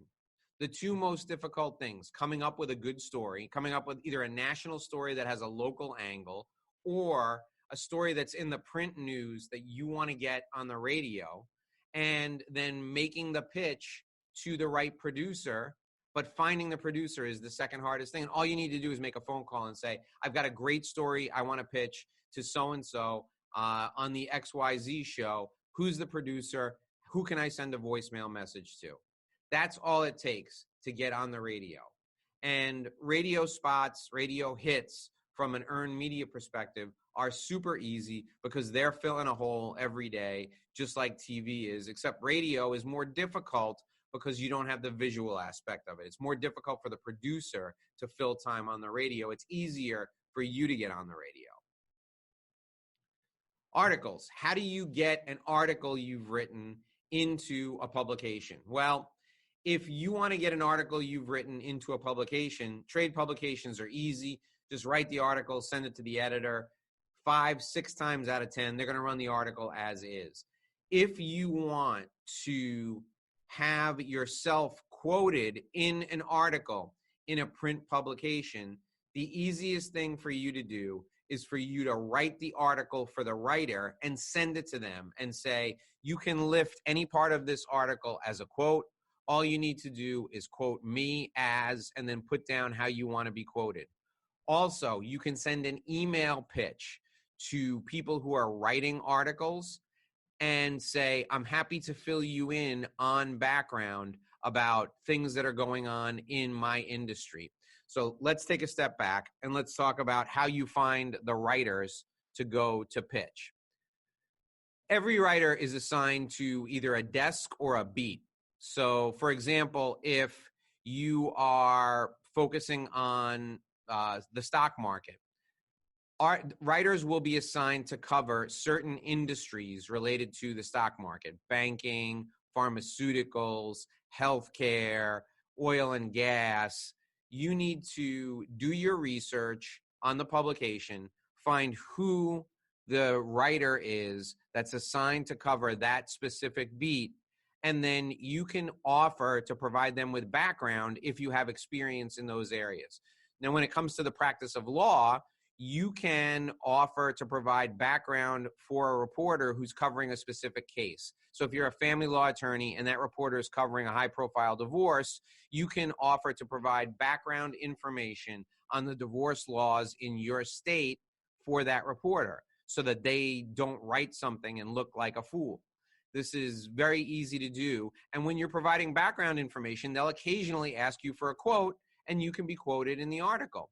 If you're providing information about business, you can offer to provide background information on the business laws governing a specific transaction, and the reporter will be happy for the information, and they will use you as a source for something else in the future.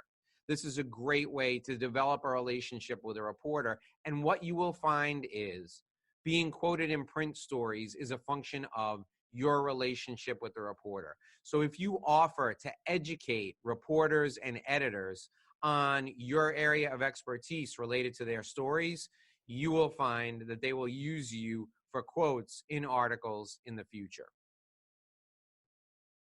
Finally, digital. Everything is digital these days. There are certain stories that go up on digital media that don't appear anywhere else. So for example, NBC News, CBS News, ABC News, CNN all have articles that appear online while their video also appears there, but the articles only appear online. The articles never appear anywhere else. They're online exclusives. So they produce digital content. You can easily appear in digital content if you have an interesting, provocative, or dynamic angle to a story. You pitch these things the same way you would pitch a regular article or a TV spot, but you say you can use this for digital content if you'd like, and they will cite you either as the author or they will quote you as a source. The way to figure out who the people are that you need to contact for digital publications is simply by looking for the masthead. And what the masthead is it's in the About section of any digital publication. And then if you scroll down to the bottom, you will find that it says who the online editor is. And it also will almost always offer you someone you can pitch when it comes to providing articles. All right, now let's look at advertising. As you can see, there are 11 different types of advertising. I'm going to go through these really quickly because most of you will never use this advertising, but if you want to, we can certainly talk about it. Outdoor advertising is the first type. I hate outdoor advertising. This is billboards, bus stop benches, and as I think about it, it is almost impossible to measure the effectiveness of outdoor advertising. The way they do it is they'll put a specific phone number for you to call on a billboard.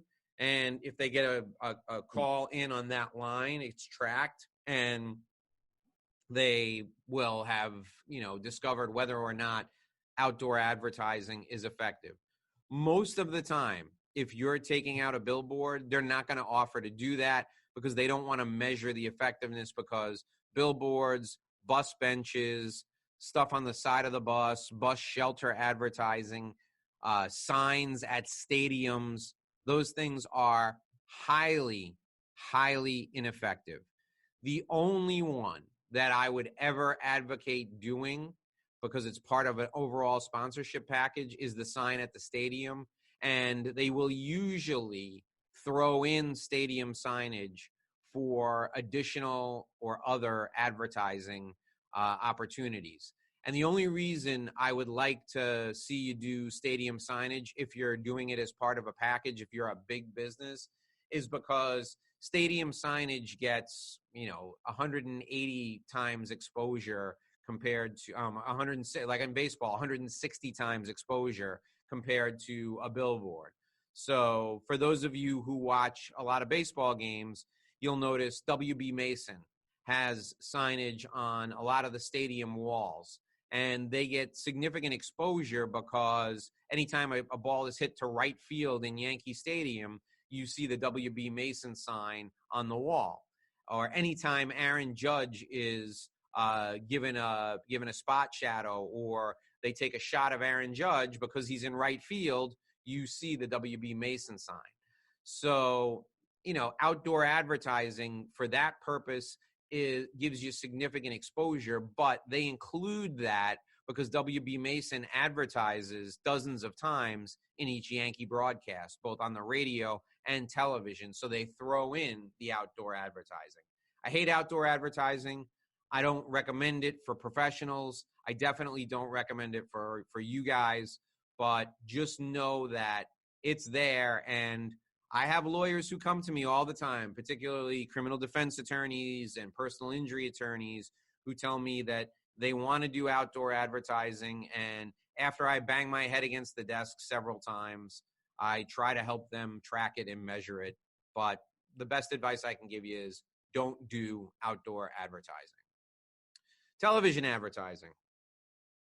Television advertising will work well for you if your show is targeted.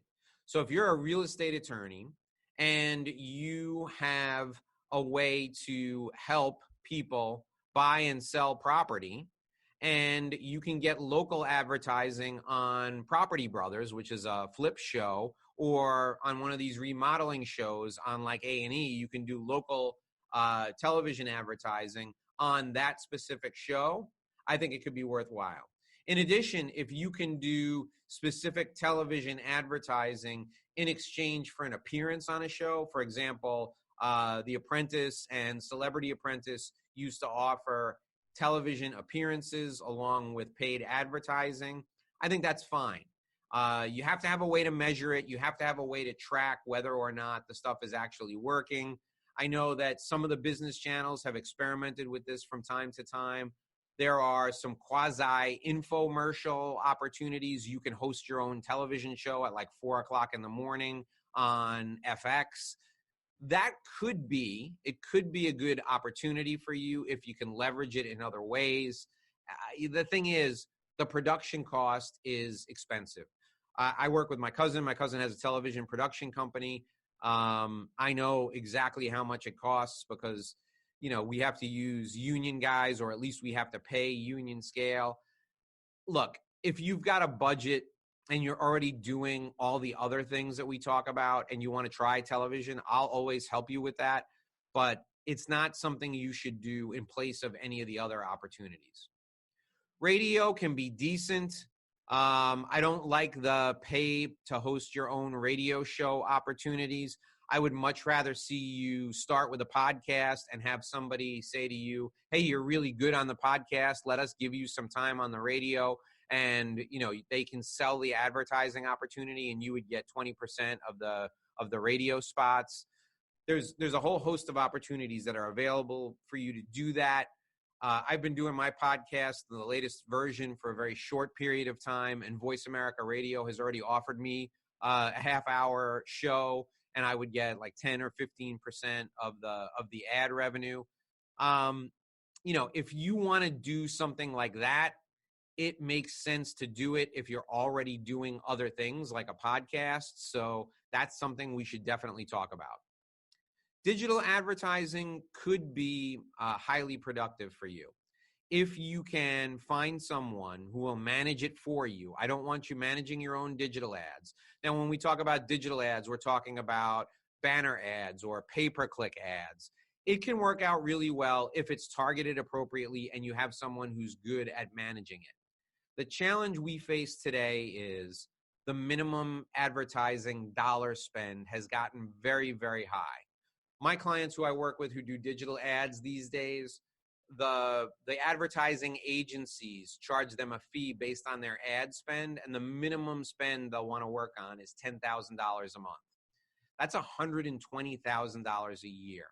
Your return on investment, in order to make it worthwhile for you to do that, you're talking about getting probably 2, 3, 4 matters a month, 2 or 3 or 4 clients a month as a result of that advertising. So my preference would be, if you're going to do that type of advertising, we got to do it in a way that we're sure we're going to get a good return on our investment. We got to be able to test it first. And it's very hard to find a digital agency that'll work with us under those conditions. It can be done, but we really got to make it so that we can measure it and we know what the return on investment we're getting is. The fifth type of advertising is probably my favorite. It's an advertorial. You just saw on the Fox News website, you saw me click on an advertorial. It was an article. It looked just like an article. It had sponsored written on it, and it had sponsored written on the top of it. I love those, and I think you guys should do them whenever you can if you're going to do any type of advertising at all. Write it, make it look just like an article. Follow any bar compliance rules you need to if you're a lawyer or a law firm. Follow any professional ethics guidelines you need to in your profession. Make it look just like an article. Put a call to action right in the text and give it to the publication and let them run it just like an article.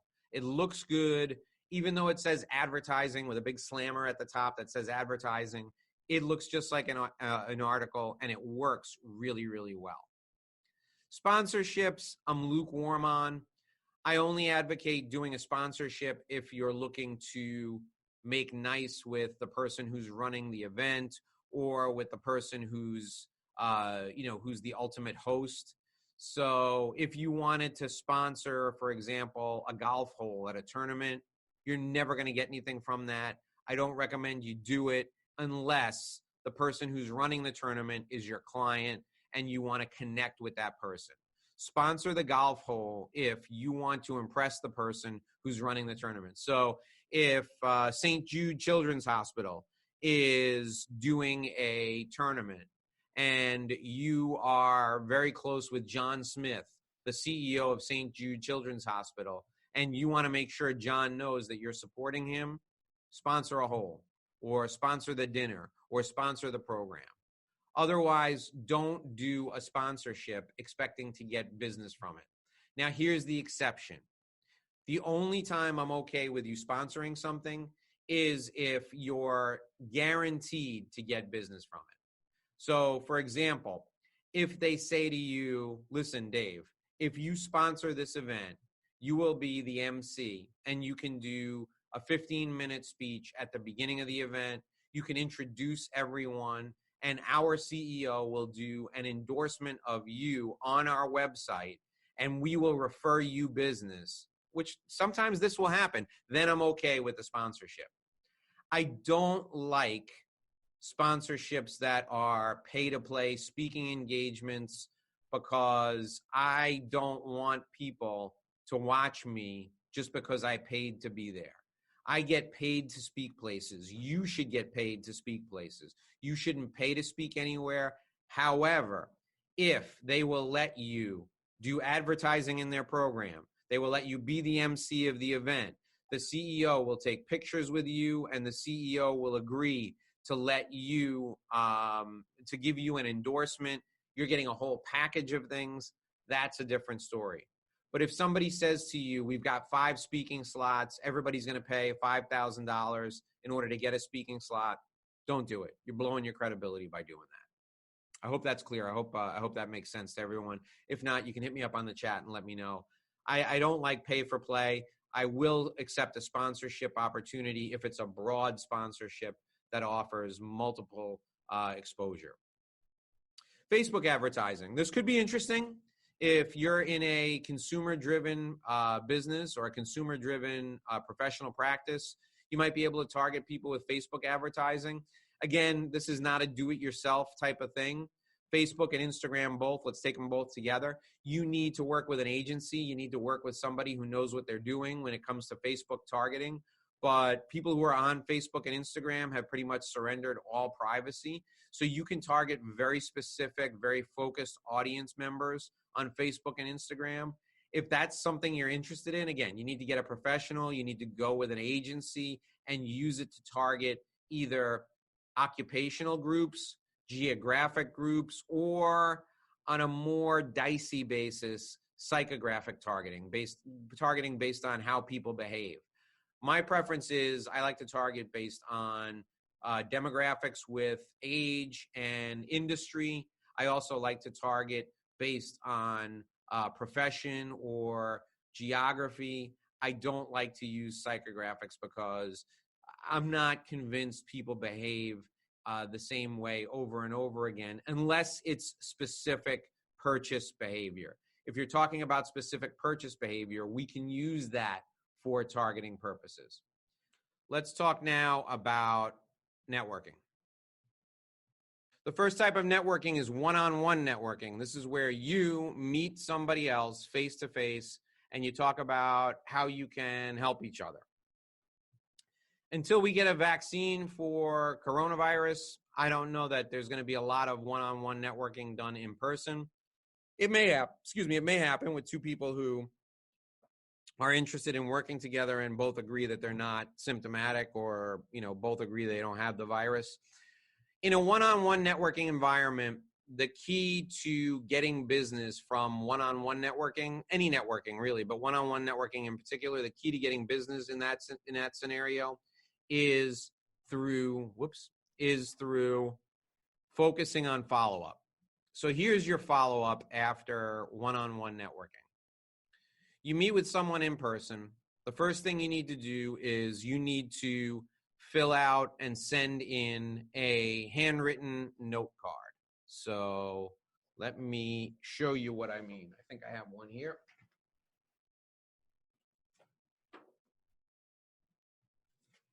All right. Through the magic of screen share, let's see.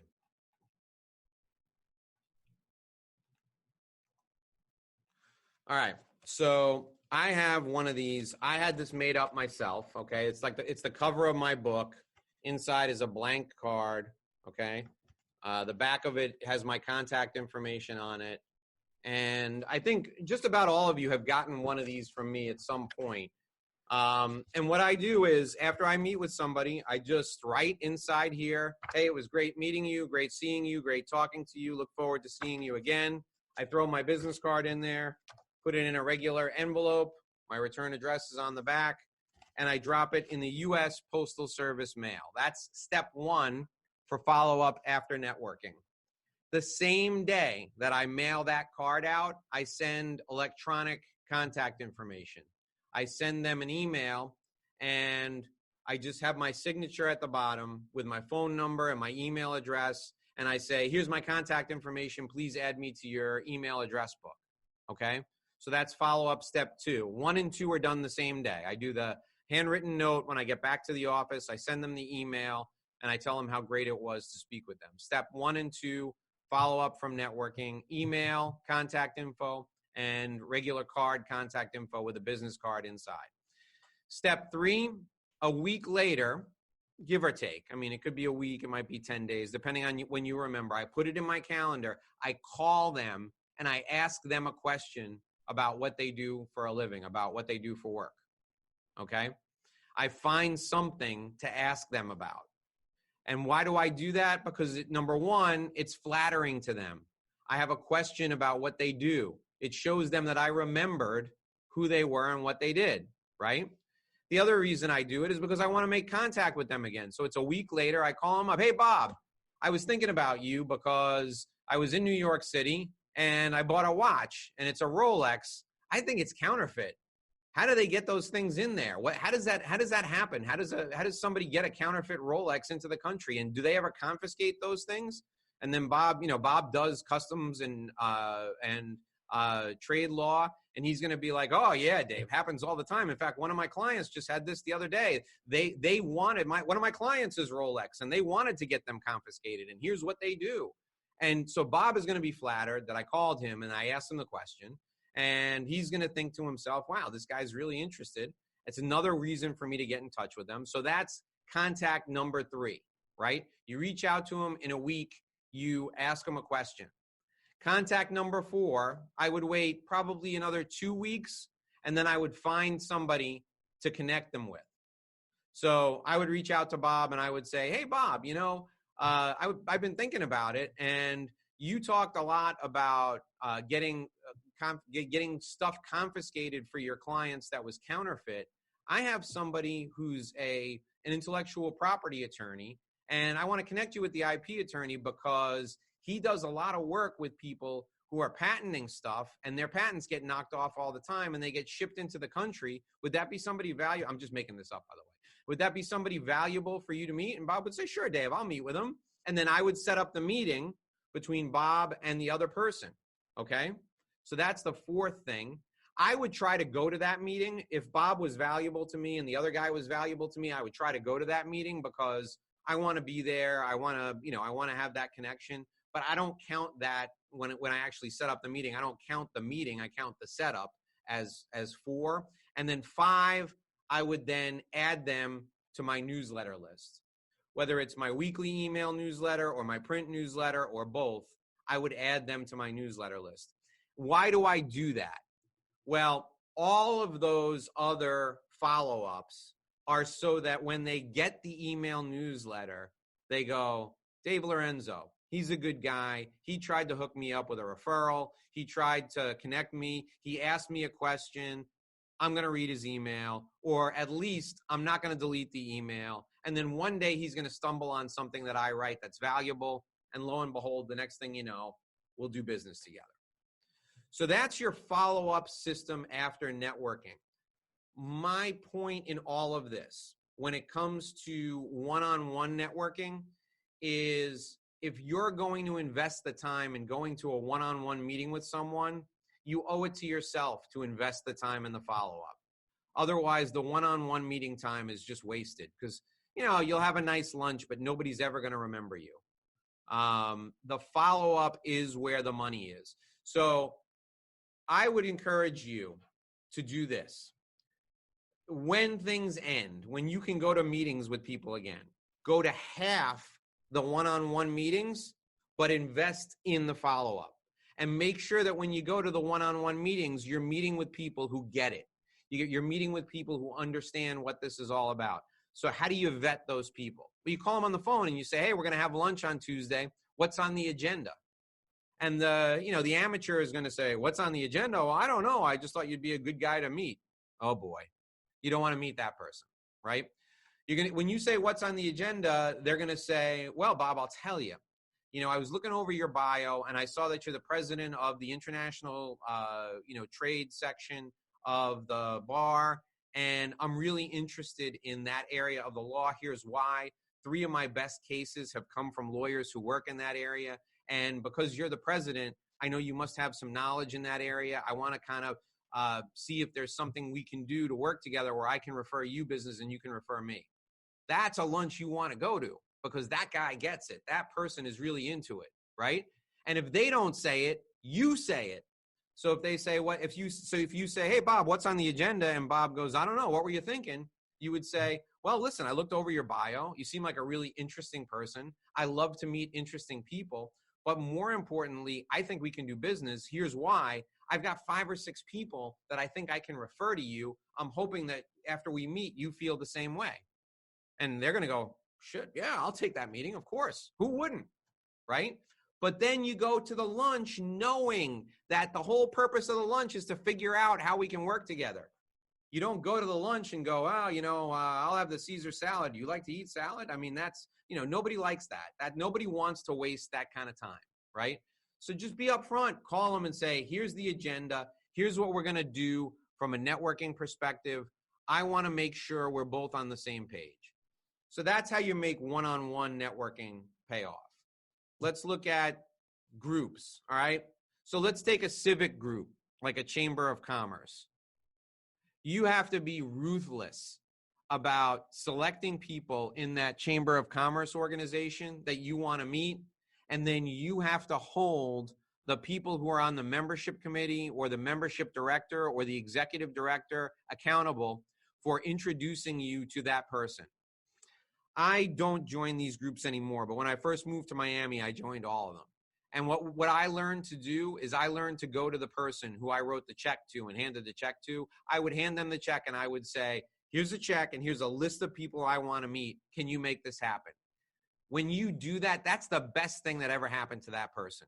Because the person who's the executive director of that organization knows if they introduce you to Joe Smith from Apollo Bank and you have a good relationship with them and you end up doing business, they know you're going to renew your membership. That's their whole job. The person who's the membership director of a Chamber of Commerce organization or a local regional group, their whole job is to make this membership pay off for you. So my advice to you is give them a list of people you want to meet and then hold them accountable for introducing you. They'll be thrilled. They love doing that stuff. The final one is structured networking groups. Those of you who know me for a long time know that for years I was part of BNI. Look, if you're getting into a new area or a new geographic area, a new market segment, or you're just new to a community and you want to meet some decent people, structured networking groups like BNI or LeTip or I forget, Steve, I can't remember the one that you guys belong to now that meets every other week. Those are great if you're in a very narrow niche market and people in your narrow niche will refer you business. So like Steve Klitzner does really well in these groups because he's got a very narrow niche. So prime time. Thank you, Steve. Steve Klitzner told me it's prime time.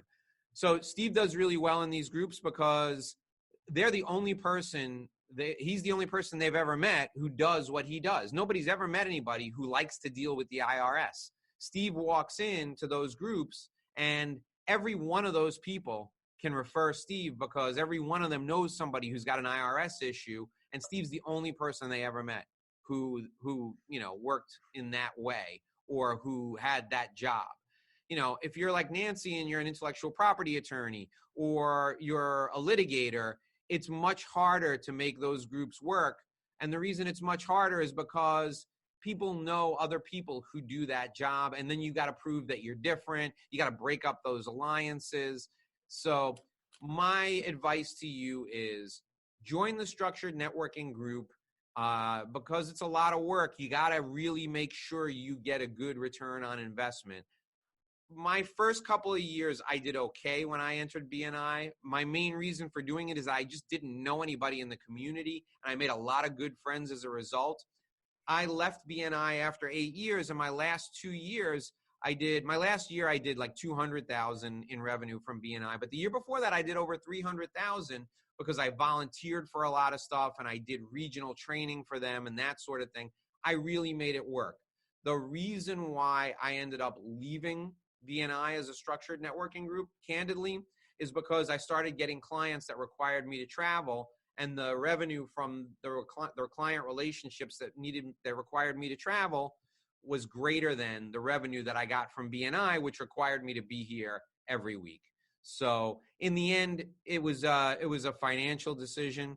I have to tell you too that some of the relationships got to be a bit stale, and some of the people got on my nerves, but from a financial perspective, I generally wouldn't give something up that was financially profitable if I didn't have an alternative. So if you're interested in networking, once this whole coronavirus thing is over, a structured networking group is a decent thing to do if you can, number one, differentiate yourself from everybody who does what you do, and number two, find the right group to join. If you don't get the right group, structured networking is just like anything else. It can be a very big waste of time, a very big time suck. And it's not for everybody. You're going to see the same people over and over again. You have to be really willing to put in the work.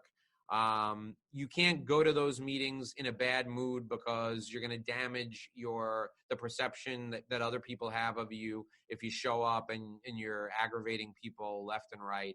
So I would recommend that you check it out. If it's something that interests you, think long and hard before you invest your time in it. It can work. It can pay off. Of these three things, one-on-one group networking and structured networking, you're probably always going to do some one-on-one networking. So, knowing how to do that right is beneficial. I even view sometimes some of the school stuff I go to for my kids as one-on-one networking or networking opportunity to meet someone who I would work with one-on-one or network with one-on-one. So having a system for that is important. My least favorite is the Chamber of Commerce, and structured networking situationally can work for you.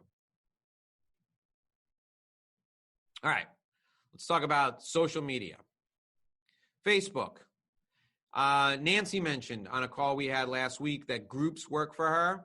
I think that's probably a highly valuable opportunity. So that's probably the most valuable thing you can do on Facebook is find groups of people that could use your services and see if you can join them. Don't pitch people from the groups. Just add value to the conversation in those groups. Other than that, be careful with Facebook. It can be a big waste of time. Instagram. If you target consumers, if you target individuals, Instagram can be something that will be beneficial to you if you have a low barrier to entry. You'll hear me tell a story all the time about how I recruited 12 kids to play baseball with my son, and we formed a baseball team. I did it all on Instagram. Very popular in local communities, very popular if you have a locally focused business. If you're not locally focused, Facebook and Instagram might not be all that valuable to you. Snapchat, forget about it. Avoid it. Don't do it. It's a waste of your time. I don't even know if it's going to be around 3 or 4 years from now. LinkedIn. LinkedIn is very interesting. I have a lot of people I work with who swear by LinkedIn. They post articles. They spend hours on LinkedIn connecting to people. They post links to articles they've read. They write their own articles and post them. They take pictures of them with their clients and they post them. If that works and people are interested in you and you can get an appointment to pitch them or you can get a meeting to connect with them, then I say go for it. But if you try LinkedIn and you do everything that I've just outlined, you take pictures of yourself and you post it with pictures of yourself with clients, right? I don't want any racy pictures of yourself. Don't ever do that. Pictures of yourself with your clients and you post them on LinkedIn and you write up a little blurb talking about how great your client is. You do that. You write articles and post them on LinkedIn. You link to articles of value to your audience on LinkedIn. Try it for 3 months. If you get a half dozen to a dozen appointments and 2 pieces of business or 3 pieces of business as a result, stick with it. If you try doing that, all that engagement for 2 or 3 months and nothing happens, don't waste your time on LinkedIn anymore. What you should do with LinkedIn at a minimum is when you write an article, post it on LinkedIn. If you shoot a video, post it on LinkedIn. When you do a new podcast, post a link on it, post a link to it on LinkedIn. That's the minimum you should do on LinkedIn. I am not one of these people that will tell you that you can build $1 million business by connecting with people on LinkedIn. All I get on LinkedIn is spam all day long. I occasionally will be able to use LinkedIn to do research on people with whom I want to meet. And that, to me, makes LinkedIn worth it. In fact, it's worth it to get the premium membership just to be able to do the in-depth research that you can do on LinkedIn. Otherwise, I don't consider LinkedIn a good lead generation tool. I consider it a good research and development tool. I consider it a good passive interest tool, like almost like your website. LinkedIn is like having a secondary website where people will check you out from a credibility standpoint. So make sure your profile's up to date. Make sure that you've written some articles and posted them on there. Make sure that there's a couple of links to your podcasts or your videos on there. If you read an interesting article and you want to post a little summary of it along with a link up there, that's great too. But use it as a secondary source of credibility. Use it to do research. Any business you get is a bonus. Public groups. Now, when we talk about public groups, we're talking about groups, for example, like I don't know, like some of the LinkedIn groups, or some of the groups that are online that allow you to answer questions, like in Avo, for example, that allow you to answer questions for people. I think Avo, you may have to pay to do that, or Nolo, one of those two, you can answer questions for free. Is that valuable? I don't know. I mean, if you got a couple of minutes and you want to answer one question a week, think of Quora. If you've ever seen Quora, that's a social media site where people write articles and they answer other people's questions for free. You can put a little byline in there with a link to your website, and people will sometimes discover you that way. Is that valuable? Maybe. But if that's something that you're doing as a primary way to grow and develop business, I wouldn't do it. Public groups, I would use them as an adjunct. You can post an article there that you've already posted on LinkedIn, let's say. Private networks like a listserv, for example, I think for business-to-business referrals, these can be really valuable. I encourage you to participate in private networks. Our private network, our community, get on there, post some stuff, ask some questions, connect with other people. I encourage you to do that. And the reason I encourage you to do that is because you all have something in common, and you can refer people. You can refer to one another. You can refer business back and forth to each other. So private networks, yes, are valuable. We talked about direct sales, one-to-one sales. We talked about your website. We talked about presentations. We talked about publishing. We talked about using email. We talked about using direct mail. We talked about using video. Talked about using audio podcasts. We talked about earned media. Talked about advertising, networking, and social media. We covered a lot of ground. If you have any questions, I will unmute you in one moment. You can chat me if you want, or when I unmute you, you can ask your questions.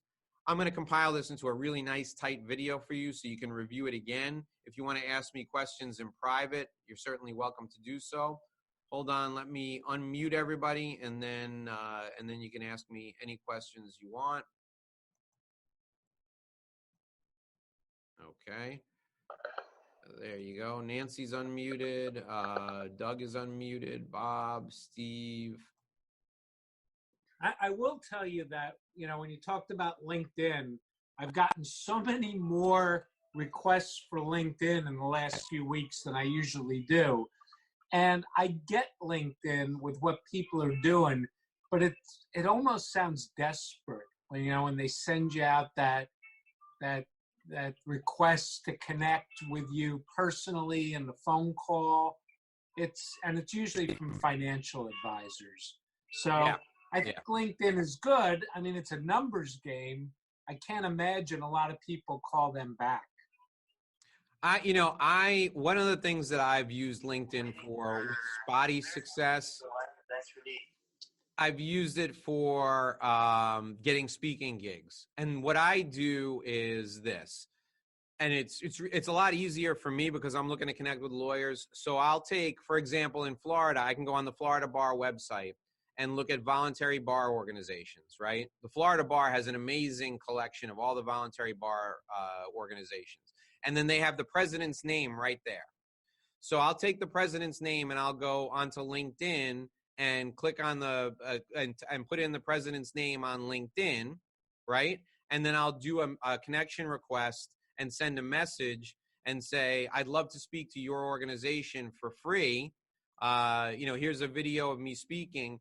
And that's worked about 10, 15% of the time. I do it in conjunction with sending an email and a regular letter too. So I use it as another way to reach out and contact them. That's how I've used LinkedIn kind of aggressively to reach out to people. It seems to work. Bob, what do you got?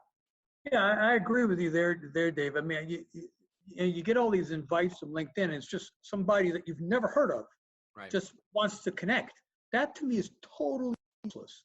Totally useless. You either got to be somebody that I know who you are, and I just, oh, look, you have a LinkedIn profile, I'm going to connect with you, or you got to do what you do. You got to be very specific in your invite saying why you want to connect with me and why I should want to connect with you. But 99 times out of 100, it's just somebody I've never heard of wants to connect with me. And unless really I know who you are, that's no.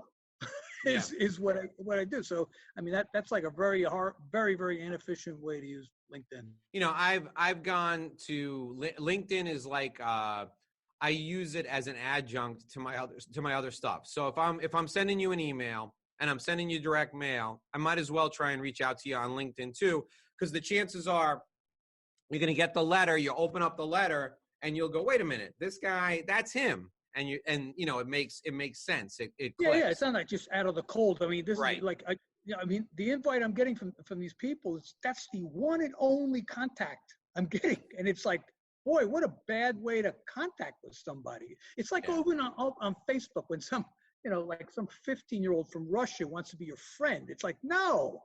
No. No, that's never gonna work out. The 15-year-old from Russia. Well, it's usually Latvia. It's usually a 15-year-old from Latvia. That's what it is.